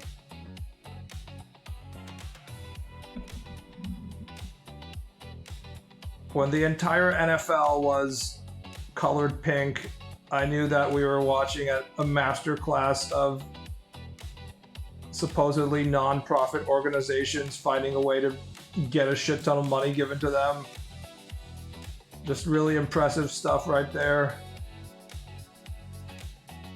Oh no, the boob smasher. My mother, being an angry feminist, has often complained that the boob smasher was designed by a man, which is why it's so painful, and it's yet another piece of equipment designed by a man meant to torture women. And I'm just like, chill the fuck out. You don't want cancer.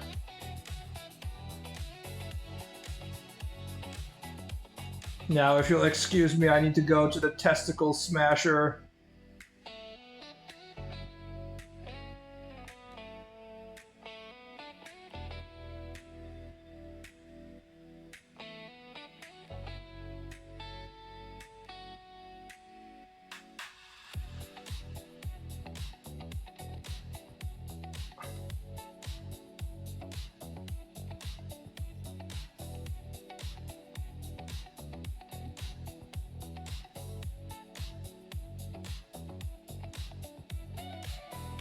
Who invented bras? I don't know about bras, but historically there's been plenty of equipment meant to restrict breast movement even before we had the modern bra, i.e. corsets and such.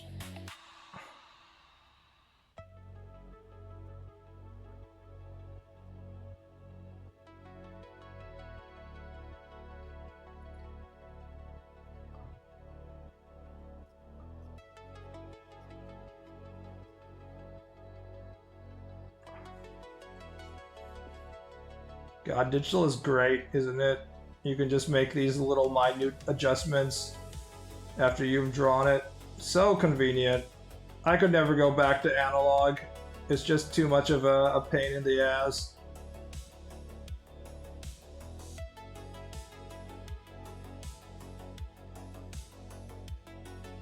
Not when you can do all these little ticky-tack adjustment shit.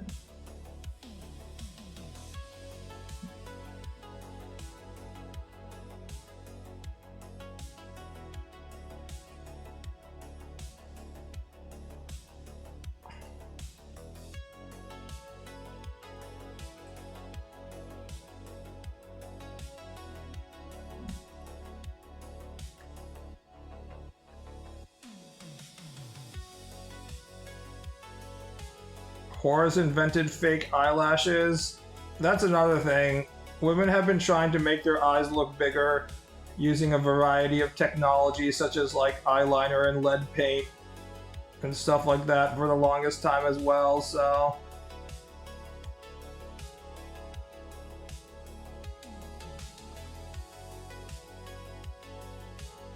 None of this is exactly like, you know, real heads-up moments here. The entirety of the female build in civilization for hundreds of years has been dedicated to the whole convincing men that they're hotter than they actually are build, so...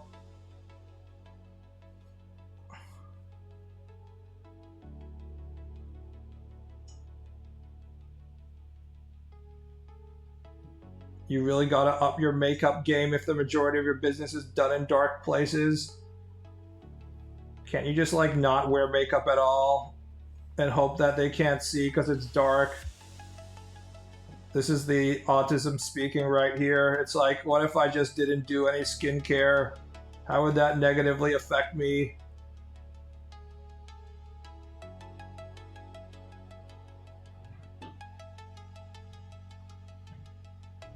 Honesty is the best policy and makeup is just lying.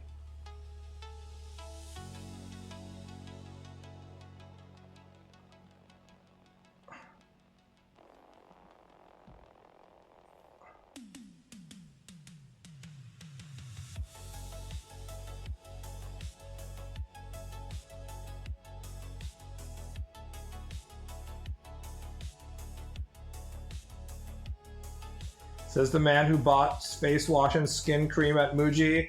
I haven't used the, what do you call it? The stuff that you're supposed to use after you use the face wash. I've been using the face wash because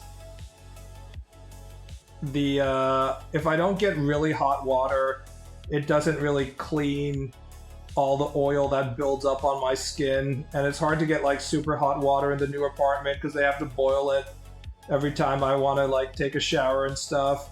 So I need that extra equipment of for face washes. But they have that whole like toner shit that you're supposed to put on after you wash your face using the Muji equipment. And I don't really like how it feels on my face very much, so I bought it because I felt like I should start doing it, but I really haven't been using it that much. That's pretty typical of me. Just be like, I don't like this, I don't like the feel, and then I just don't use it. Tell that to the cross-dressers. The cross-dressers they are going all in on their deceive people build.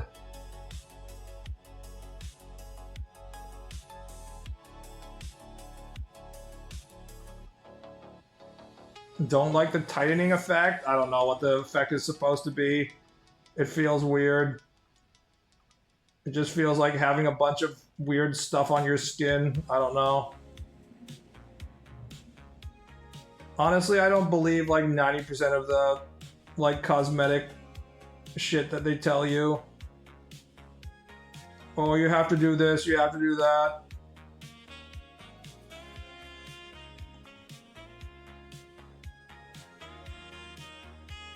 Sorry, call me skeptical.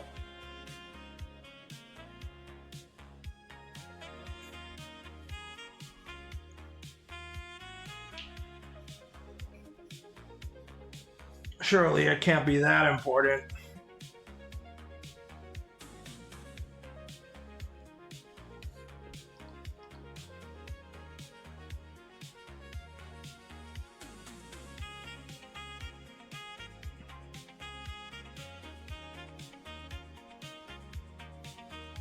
Toner is supposed to clean and tighten the pores to improve the tone of the skin. I see.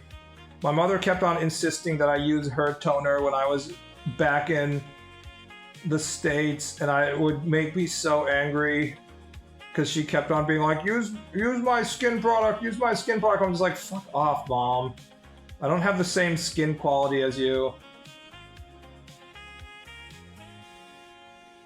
I don't know why she was so insistent on believing that her skin solution was the same as the solutions for my skin. I kept on trying to convince her that this was stupid and that she would be extremely annoyed if I kept on telling her to use my skin products, but she wasn't able to ever see this shit from my perspective.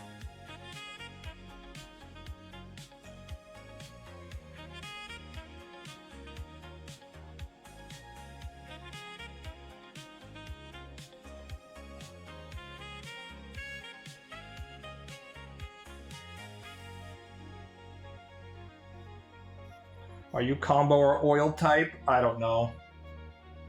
The reason I started using like the foam face cleanser is because my aunt, her apartment had her cleanser still around. So I tried it out and I was like, this is pretty good.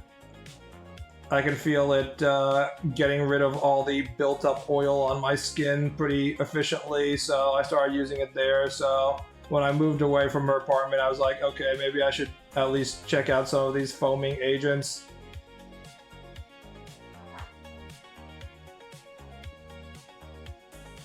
Was it Muji also? No.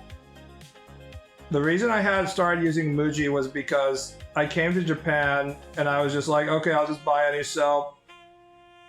It will be fine. And then my body started to get super itchy after I would use some of the soap that was left in my aunt's apartment. I was like, okay, maybe I have sensitive skin. So I went and bought sensitive skin soap and it was still making my body like super itchy. And I was like, fuck, I guess I have eczema.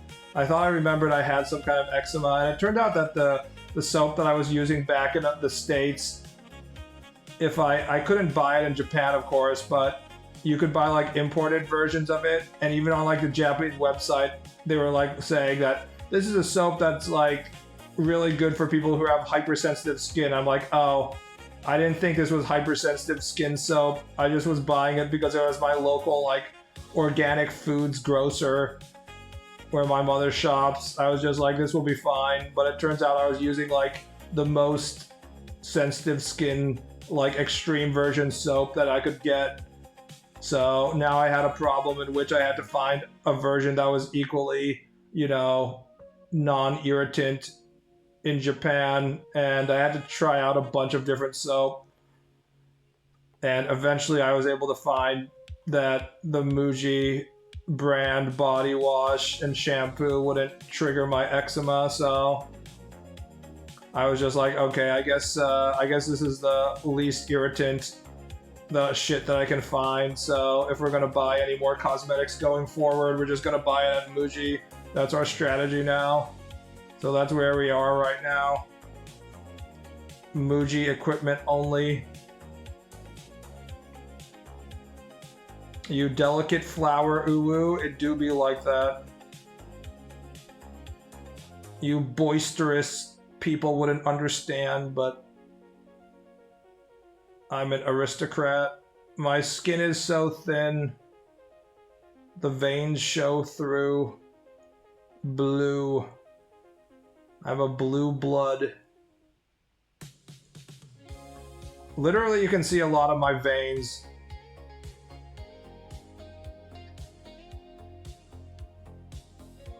When I was getting my blood drawn during my hemorrhoid treatment, the nurse was like, "You have some nice veins." It's like, yeah, it must be pretty easy to find where you can draw blood from, huh?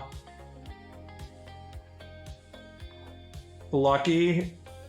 Do you have difficulty when they try and tap a vein? Because, like, the nurses can definitely find my veins pretty easily. They're just, like, bright blue and they're bulging out of my arms, so... Try CeraVe Foaming Oil Control Facial Cleanser. Please stop recommending facial products to me, Jesus fucking Christ. I just said that I was looking for Japanese product that isn't gonna trigger my skin, and I spent a lot of time finding it. They're not selling the same shit that you buy in Western markets in Japan, okay? That's part of the problem. If they were selling the same soap and stuff, I wouldn't need to spend so much time trying to find it.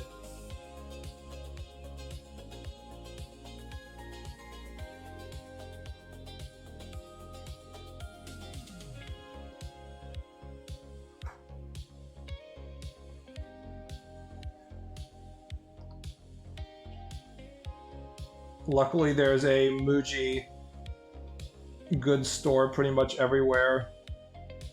Just ask the local grannies for those products. You think the local grannies have sensitive skin? Those people have like skin that's like leather from working out in the rice fields for 80 years. They don't know what sensitive skin is like. They're fucking invincible.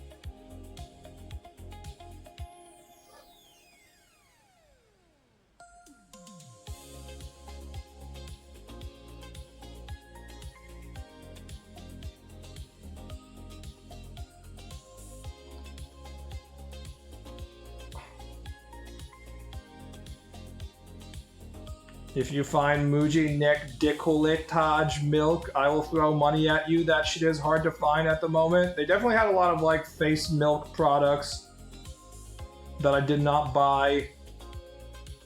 You're supposed to like use the cleansing foam and then use the toner and then use like the face milk shit. And I was like, I can't tolerate having this annoying ass face milk on my face. I'll just buy the toner. But I can't even tolerate the toner. So I'm just using the cleansing foam and that's it. You're living in rice paddy country. Pretty much everywhere is rice paddy country if you drive a little bit. I'm not really in rice paddy country, but if you just get a little bit away from the primary train lines, you tend to find a variety of farmers. And they have, you know, everything from rice to, I don't know, potatoes to shit like that. I bet the rice is delicious. I'm not too picky about the flavor of rice, to be honest.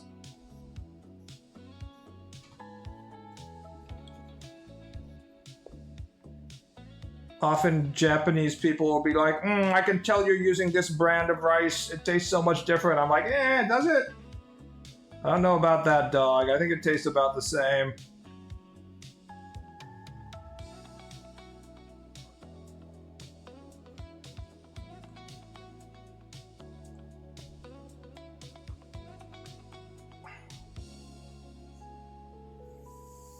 I am eating brown rice.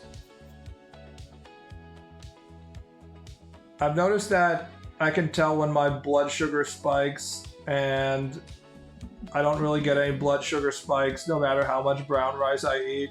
It just has enough fiber in it that it doesn't cause the blood sugar spikes. So, good for it, I guess.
For some reason, I've started adding these like shading on the top part, like the top part of the breast and the top part of the shoulders. I'm not sure why, but I've seen it done in some other authors. And I like the feeling of it, but I'm not sure why people do it. Because theoretically, if you're using shading to represent shadowy areas, the top part of the shoulders and boobs should have less shadows. So it can't really be shadows. It has to be like something that's entirely a texture representation, but I'm not really sure what it is. I just do it nowadays.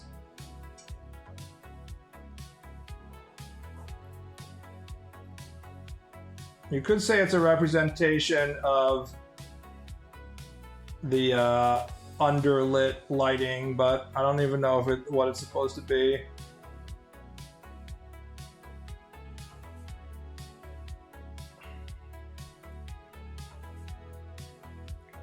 Maybe to add depth or denote curvature. I mean, it definitely adds depth and denotes curvature, but technically you're supposed to put lines where lines are supposed to go based on like whether there's like fabric there or whether there's lighting there.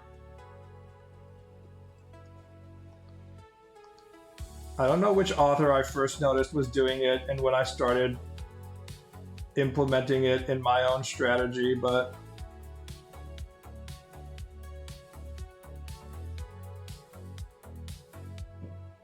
logically it doesn't make much sense.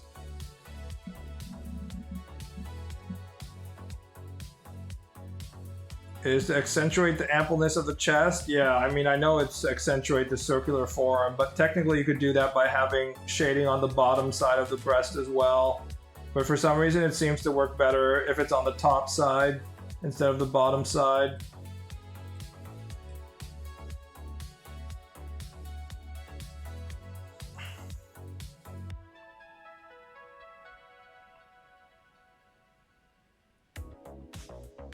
Do you have a list of mangaka you've noticed that utilize this technique? I'm not sure who the first one I noticed was doing it, but one of the more recent ones I noticed doing it was probably Masamune Shiro. I saw that he was doing it quite a bit when I was looking at some of the panels of Ghost in the Shell.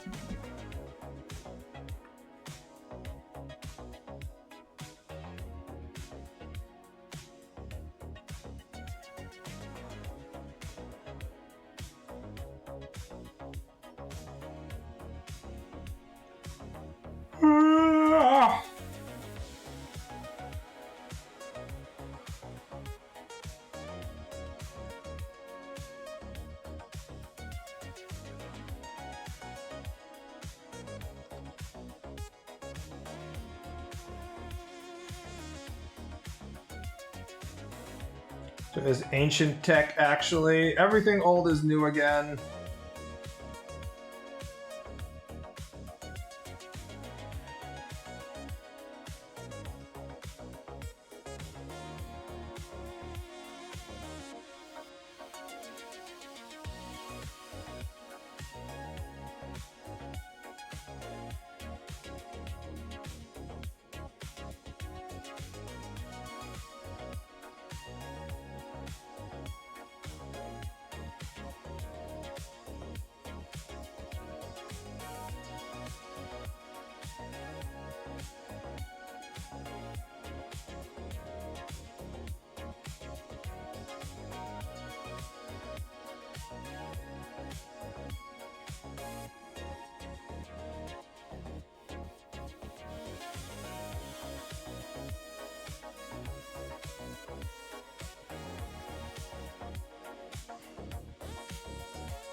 See, even if you're just looking at the reference images, we talk about how much details is the right amount of details, but this is like a single panel in a manga page, and so there would be more images inside this, in this page as well, but even in the single panel, even in a chunk of a single panel, he goes into the way to put in this relatively detailed two-tier shading along the boobs. and add an extra layer of tone that's different from like the clothing and other stuff to the neck and shit. And make sure you have shading along the fingers for the three-dimensionality there, and maybe someone has to draw the fucking chain. So this is all like assistant work, honestly, probably a lot of it. But you have to have quite a bit of detail, even when you think you're drawing in a relatively like lower detail environment in which you can cut a bunch of details. It's actually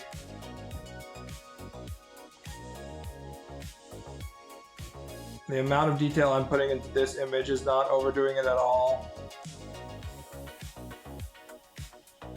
That's analog, so the leaves are screen tones, right? Yeah, one of the assistants had to cut out the screen tone sheet and paste it on top of Shigura's shirt right there.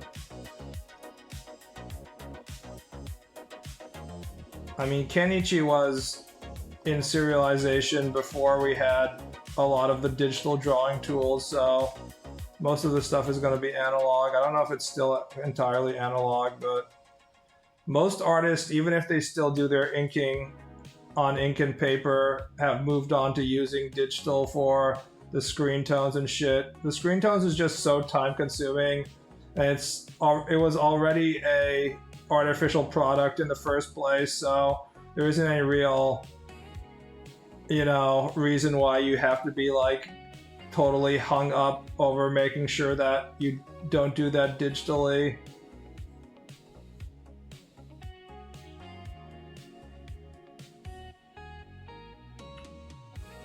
It's definitely faster digitally, so you may as well go digital.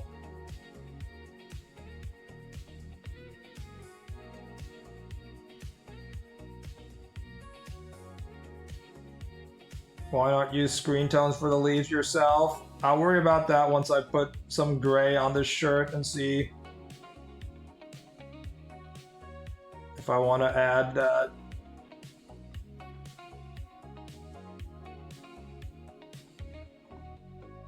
I don't think the leaves are that important. They're just a texture, you know? If you look at the anime, they don't even have the leaves, so...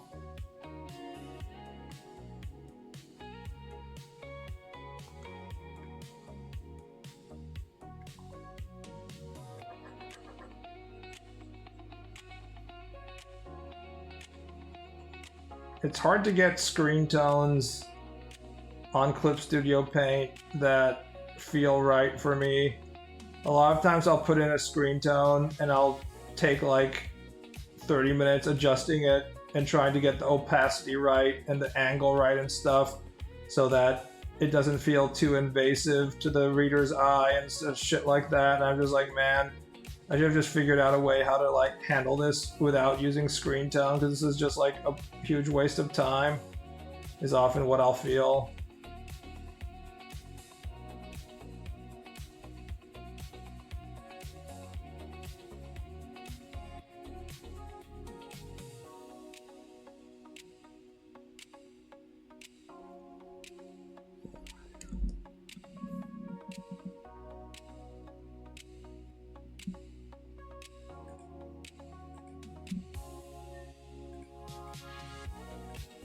See, in the anime they just have like a standard pink block. In the manga, of course, they have these subtle leaf pattern.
I don't know why I find it less appealing, the stylization in Kenichi, because it isn't lazy or thoughtless. I mean, if you don't like Kenichi's stylization, there's various reasons why. One of it is like the core skill behind the artwork, which also affects the stylization as a whole, the skill level isn't particularly high. It's still high enough to be a proper, professional mangaka, but compared to like people that have universal approval that we often tend to list in terms of like, beloved manga artists for their art quality, such as Toriyama and shit. It doesn't have super high quality art. In terms of just like straight up fundamentals, the fundamentals aren't as strong. Like you might still like the art because you like the stylization or you like boobs or something like that, but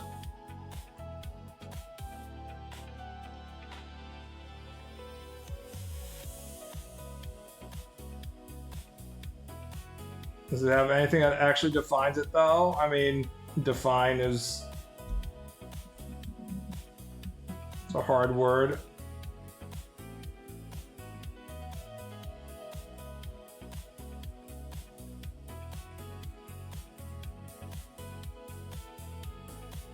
I think what's good about the art style is that the author just knows what he likes and then he just draws it and he doesn't think too much about the principles about it, and that's fine. Which is a way for me to basically say that it's not as skilled as, say, Murata or some shit. But it doesn't need to be.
It's good enough and I like it. I don't particularly like it, but enough people like it that they asked me to draw it. And it still shows up in my porn once in a while, even though it wasn't like insanely popular. That's how you know something is relatively popular, is that once the AI prompters got an opportunity to produce porn of what they wanted to see titties of, that some percentage of people are like, let me produce some Kenichi porn using my RTX whatever. It's still in their mind and they want to see those nipples exposed.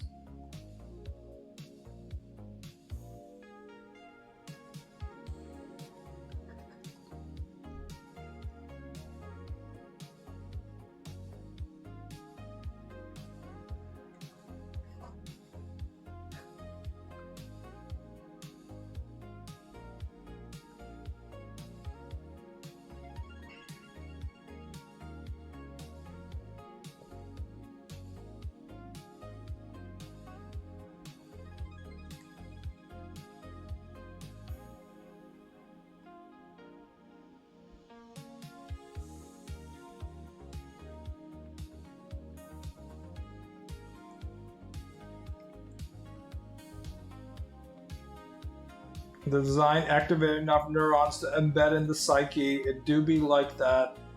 And it's not that complicated.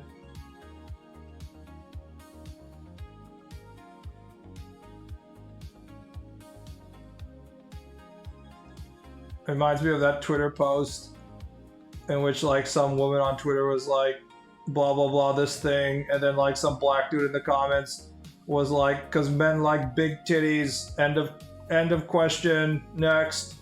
And I was like, yeah, it do be like that. Men do like big titties. Men like big titty bitches.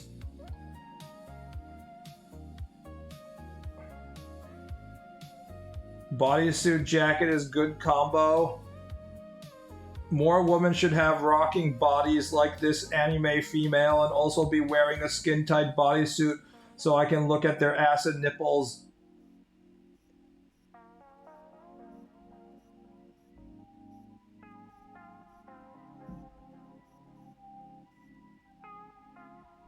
That's just common sense. I don't think I'm asking for too much.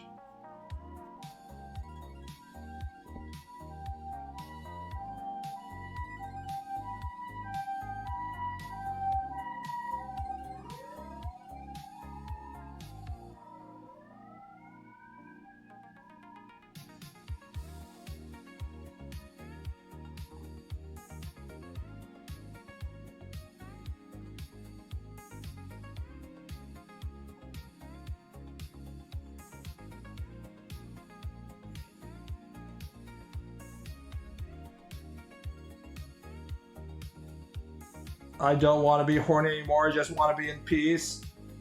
I'm not so low test that I don't want to be horny anymore. I'm still high test. Last night at 3 a.m. I was alone in the Japanese gym listening to Man of War's Hail and Kill, listening to lyrics about murdering my enemies and raping their women as they cry, and spilling blood across the battlefield as I was doing goblet squats, and gritting my teeth and staring at myself in the mirror, and I was like, yeah, I can feel my testosterone fucking, it's coming on, baby, let's go. This is what it means to be a man. Activate the high T mode. Aggression, extremely important.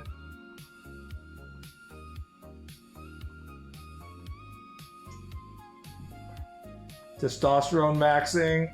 I mean, we're not even testosterone maxing because the people who claim they're testosterone maxing, a lot of them are probably just using testosterone replacement therapy, which of course tanks your natural testosterone long term because your body forgets how to produce it.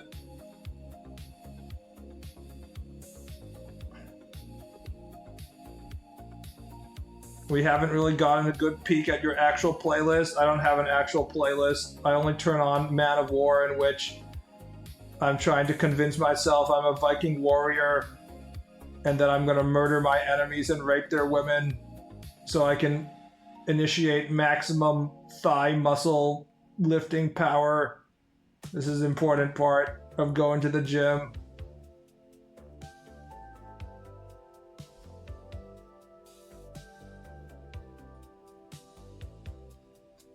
I have too many playlists. I noticed that I'm one of the less interested in music humans.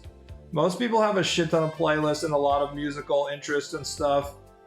And I have very little. I just kind of listen to what I like. And there isn't that much stuff that I feel that deeply about.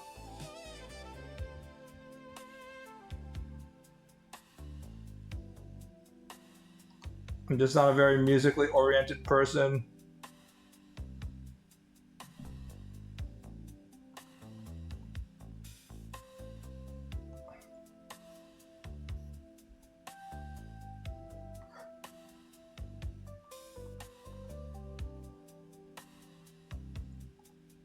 I love music because it's a good way for me to ruminate. I ruminate in silence. I don't know.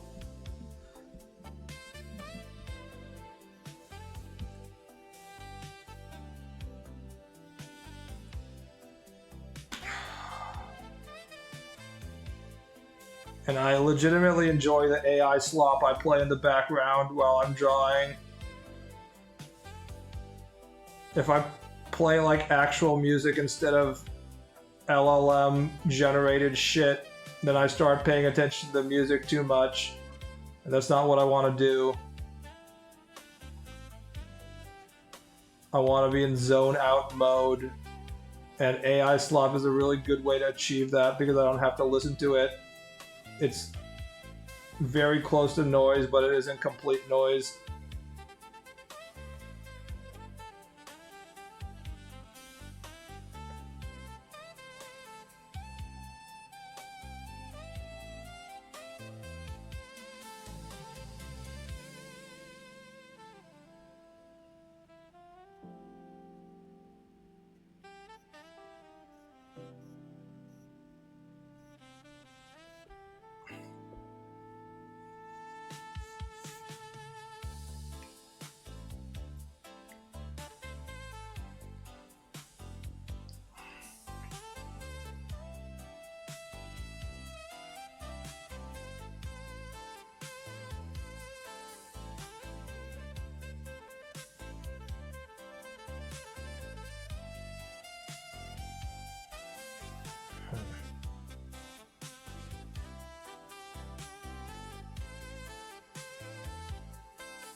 None of my music is this smooth and relaxing.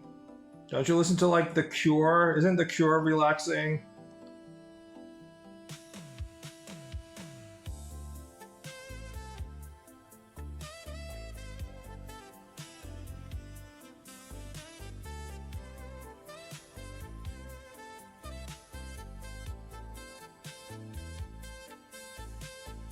I didn't even know about the existence of The Cure until South Park had the episode of Barbra Streisand, Mecha Barbra Streisand, showing up.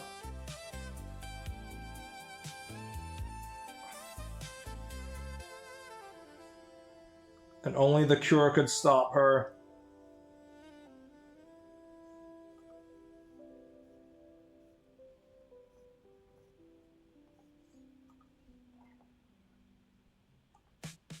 I just listened to Arknight's music. Now that's some gacha brain right there. If that's what you mean. If you mean that you listen to gacha music when you're not playing the gacha, that's some serious gacha brain right there, man.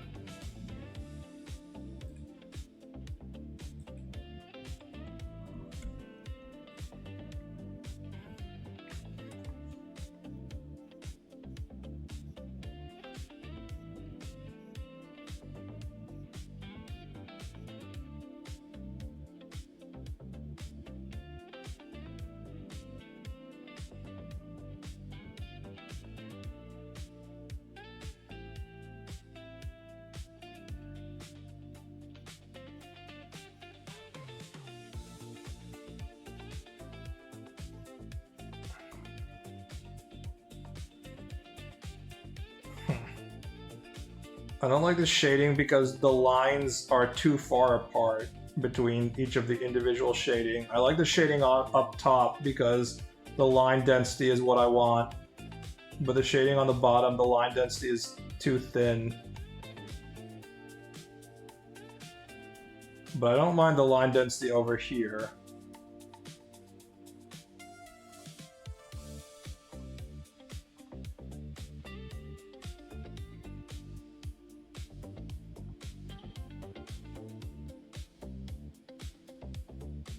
This isn't high enough for my liking.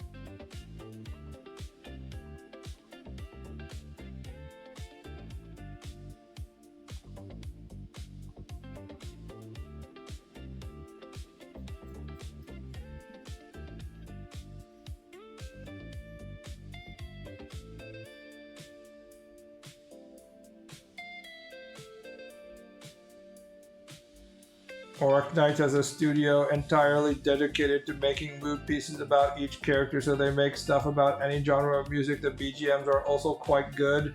Yeah, but I assume you have to listen to your video game music non-stop when you're grinding your missions, your 10 trillion missions that you need to grind already. So I wouldn't want to listen to it outside of my video game. That's the thing. I listen to video game music when I haven't played that video game in like 30 years. If I was playing a gacha on a daily basis, I would not listen to my gacha soundtrack. I wouldn't be like, oh cool, another opportunity to be immersed in the gacha universe that I'm already spending too much time on.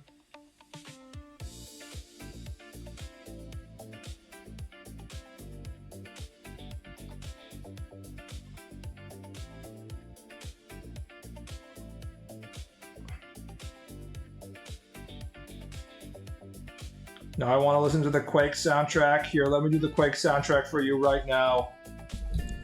I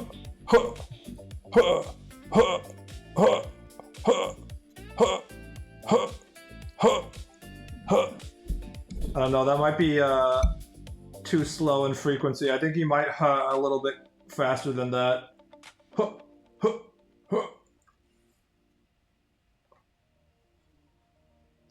Unfortunately, I can't remember how the rocket launching sounds. I bet if I go on YouTube right now, there's like a relaxing Quake guy making jumping noises for 24 hours.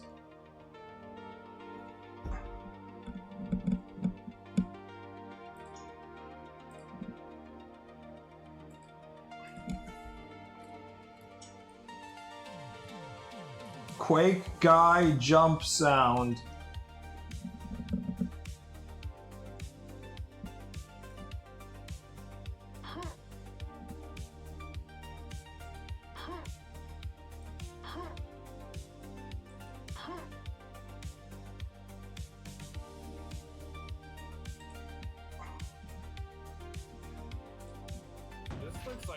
This looks like something. Like this just looks like something. Looks like what one of the enemies may have came out of. I don't care.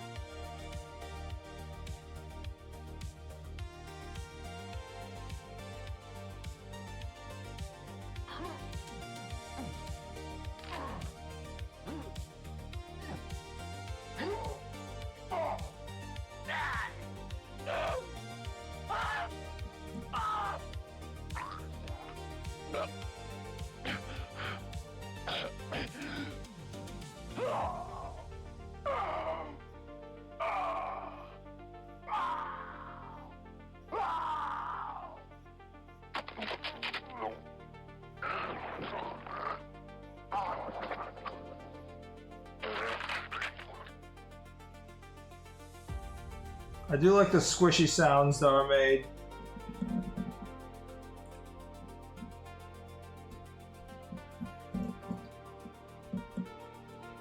Chicken jumping for apples with Quake sound effects? Goddamn.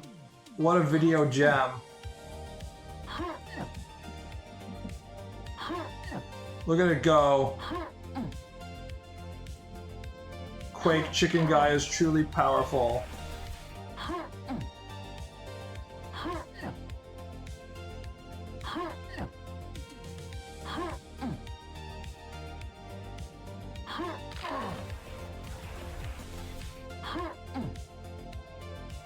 This prehistoric dinosaur, it wants its fucking apple.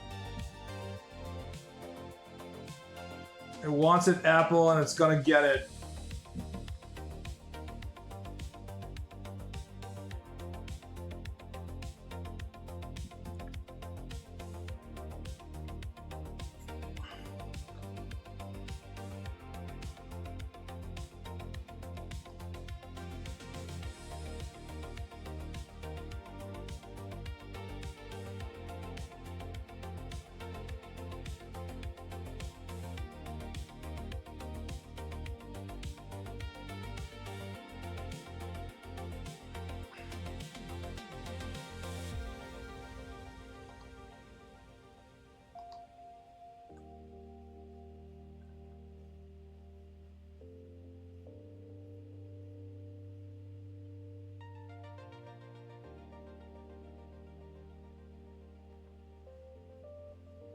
cannot figure out what I want to do with the shading on this left boob right here.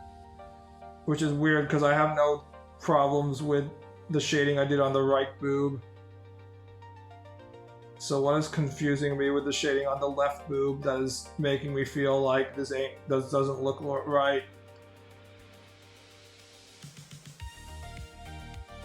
If I was doing this in analog, I would only be allowed to do it once.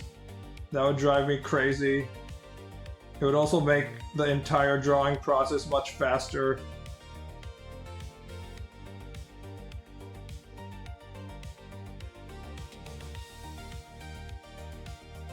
Thankfully, with the power of digital, I can just redo the same thing a million times.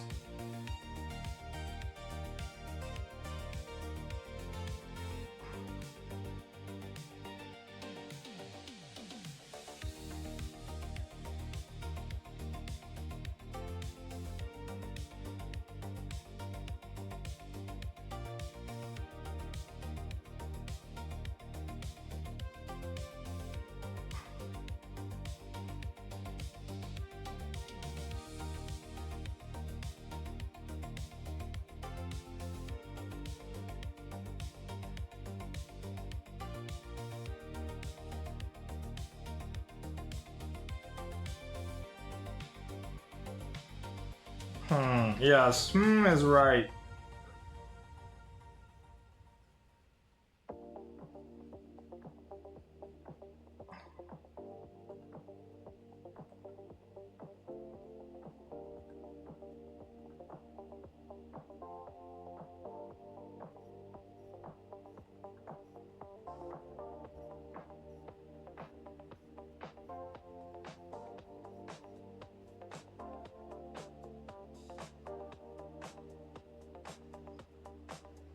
After drawing for like close to 20 plus years now, actually it's more than 20 years, close to 30 plus years now, I feel like my brain has developed a very strong idea on what it wants to see, and it gets upset when it doesn't get to see what it wants to see.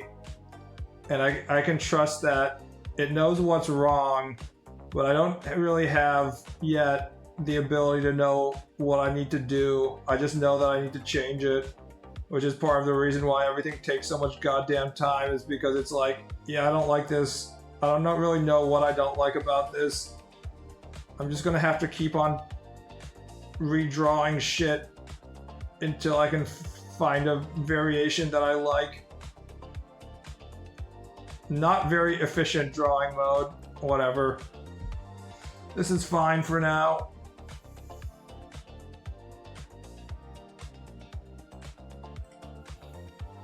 I'll probably look at this 10 minutes from now and be like, no, and then redraw it again, but whatever. Alright guys, I'm really sleepy, so I'm gonna end the stream here. Have a nice night, people. Good night, guys.